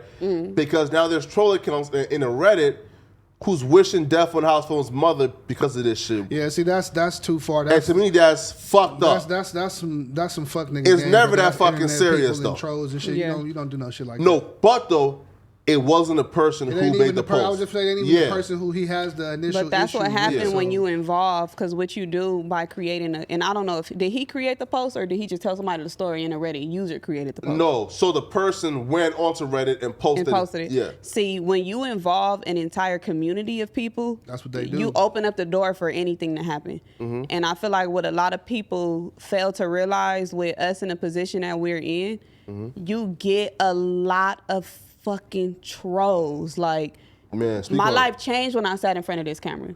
Yeah, that's to me. You know, yeah, like I was literally placed in the most humble, the most humbly placed in my fucking life. They gonna tell you about everything now. Yeah, what? I've been the person who's I've always wrote my own narrative. Nobody has ever been able to, you feel me, write my story or come up or make up anything about me. You can't say who I'm dating or who I'm fucking because I only give out. But even that, I sat on camera. Yeah, exactly. You know, so I gave people that. But these damn trolls, I don't think that they realize that it's hundreds of them. And a lot of these niggas thousands, be lame actually. too. Like they don't have like literally shit else going on. They make fake profiles. That's why like, one of my main things, like, I will not argue with a nigga on social media if that is not your page. Exactly. Because like if you talking that talk and I can see you and know who you is, I might engage it. Yeah. I just might. But if you got like a fake page, no followers, private, you got to follow. I'm not. You ain't nobody. I'm not finna do that. And you want to talk about mental health and stuff like that, and it's like these people don't know what you can do to somebody health when they're all, you don't know what type of background or anything that people come from. You gotta be a low, like a sick motherfucker anyway to wish death on somebody's mom. You know what I'm saying? Like one behind $500, but you don't know this woman, you don't know this lady, you don't know what she's dealing with. Especially though, right when like it's not even your like it's not even your situation. You gotta be like a real low motherfucker. Yeah, bro, like some shit like that. Now also too, like I was in like a bad position because the person first contacted me, right? About the money? Yeah, saying, yo, can you know, please here, right? Because I did a free interview for them. For that particular person. Yeah, right? So they contacted me and said, yo, man, I paid $500. First of all, I'm like, $500 for like 30 minutes? God damn. You'd be surprised. Shit. You'd be surprised if niggas charge. I should have charged a nigga, you feel me? But, like, dude's a great dude. Right now, they're an actual group. So, like, it's a group. So, like, the one guy from that group, you know, I fuck with personally. You feel me? It was the ones that was right there? Well, no. And it's like a whole other person, right? Okay. Yeah, right. So I'm like, all right, cool, right? I'm gonna help you out, right? So I hit up Houseman and say, yo, man, that like one guy is my cousin, which the guy I talked to wasn't even the guy who sent Houseman the money, right? I wonder if there's a nigga in my DM. Nah, right? Nah, right? But I look a little familiar. Now I think about you hit me with one of them same messages. Yeah, right? Nah, but I told Houseman, yo, listen, man, that's my cousin. Can you please just work with him, right? Me just trying to stay. Me thinking if I say, all right, that's my cousin, Houseman would be more sympathetic, empathetic. But that really wasn't my cousin. You feel me? So House phone ain't give a fuck. I got the money. I ain't getting off tomorrow. I know that people don't play about their money in your personal situation. Like people don't give a fuck about it. But I think people gotta also consider the fact that it's like niggas be going. People be going through shit. Exactly, man. You gotta to look where at it's not even personal. It's not even personal towards you. You gotta look at everything from a business side of things, though, right? Yeah. If you pay for a service, you expect to get what you paid for. Request your money back, though. That's what I'm saying. Request your money back. The second time the scheduling didn't go through, he did, though, that's what he's supposed to do. Yeah. House phone should have obliged now, if to you it, especially saying if y'all ain't been talking. because it sounds like from what you said that House phone's still waiting on a date before the Reddit shit happened. He's still waiting on a date. No. Right. So House phone missed, but the second date again. And then the guy was trying to contact House phone to schedule one, and House phone never responded But see, back. he shouldn't be contacting him trying to schedule one. He should be contacting him for a refund. See, did though. This is why. This is where management come into play at. Yeah, man. You let them contact somebody else. Goddamn it. Yo. Call me with that. I handle it. I get that took care of. Yeah. All right, we'll put the dates together and etc. And you can just allow him to be the talent. But it got to be transparent. Yeah. If somebody pay But for something, you got to look at yourself like you're a business. House Phone is a nice guy. He not course. just running off with niggas though. He just made a killing off of the high rollers. 100,000. That nigga don't need I don't 500 think hot. he did it from a malicious place. You know what I'm saying? My thing is just like in any business. It's like if you order something on Amazon and they tell you it's going to be shipped this day and it don't come. Yeah. And then they tell you, oh, we had to reschedule your delivery. And then it don't come again. And then you trying to get in touch with them through their customer service for 2 weeks and you can't get nobody. And then when you do get it's like, oh, we're gonna schedule again, you're gonna probably feel a certain way at that way. But so I'm just saying, like from the business aspect of it, you always want to do legitimate business. From a business aspect, 100%. But when we talking about niggas that's niggas, it's like, all right, nigga, now you playing with my name because you done hopped on Reddit, you doing all this shit, you hitting up my coworkers and all of that. Nigga, fuck you in that 500. Now and what? And you never know. I don't think dude was, but he could have been looking for clout off a house phone from doing because that that was same type of Reddit. thing.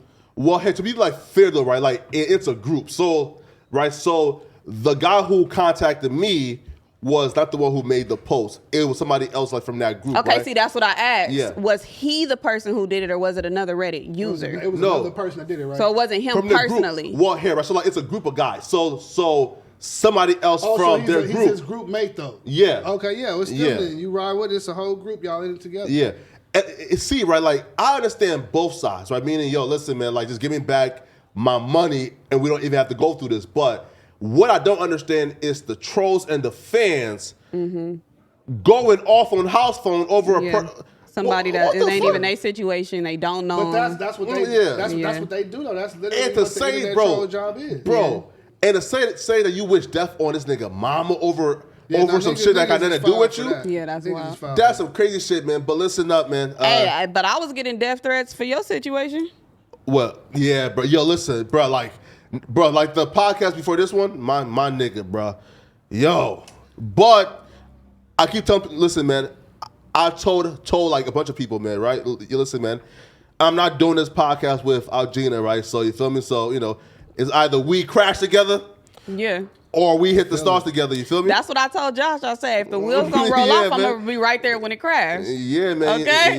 Yeah, man. Like I said, y'all doing y'all thing, man. I've been peep flock on. Like I said, I've been already watching you, been following you. So I love to see you growing in the space and getting more and more comfortable as opposed to how you started with the Cypher videos. Yeah. Thank you. This nigga is wild, niggas man. are natural. Like they gonna feel how they feel about. Like I said, that's their jobs. But as far as like creating content, like also too, man. Like we have, we have like two different like.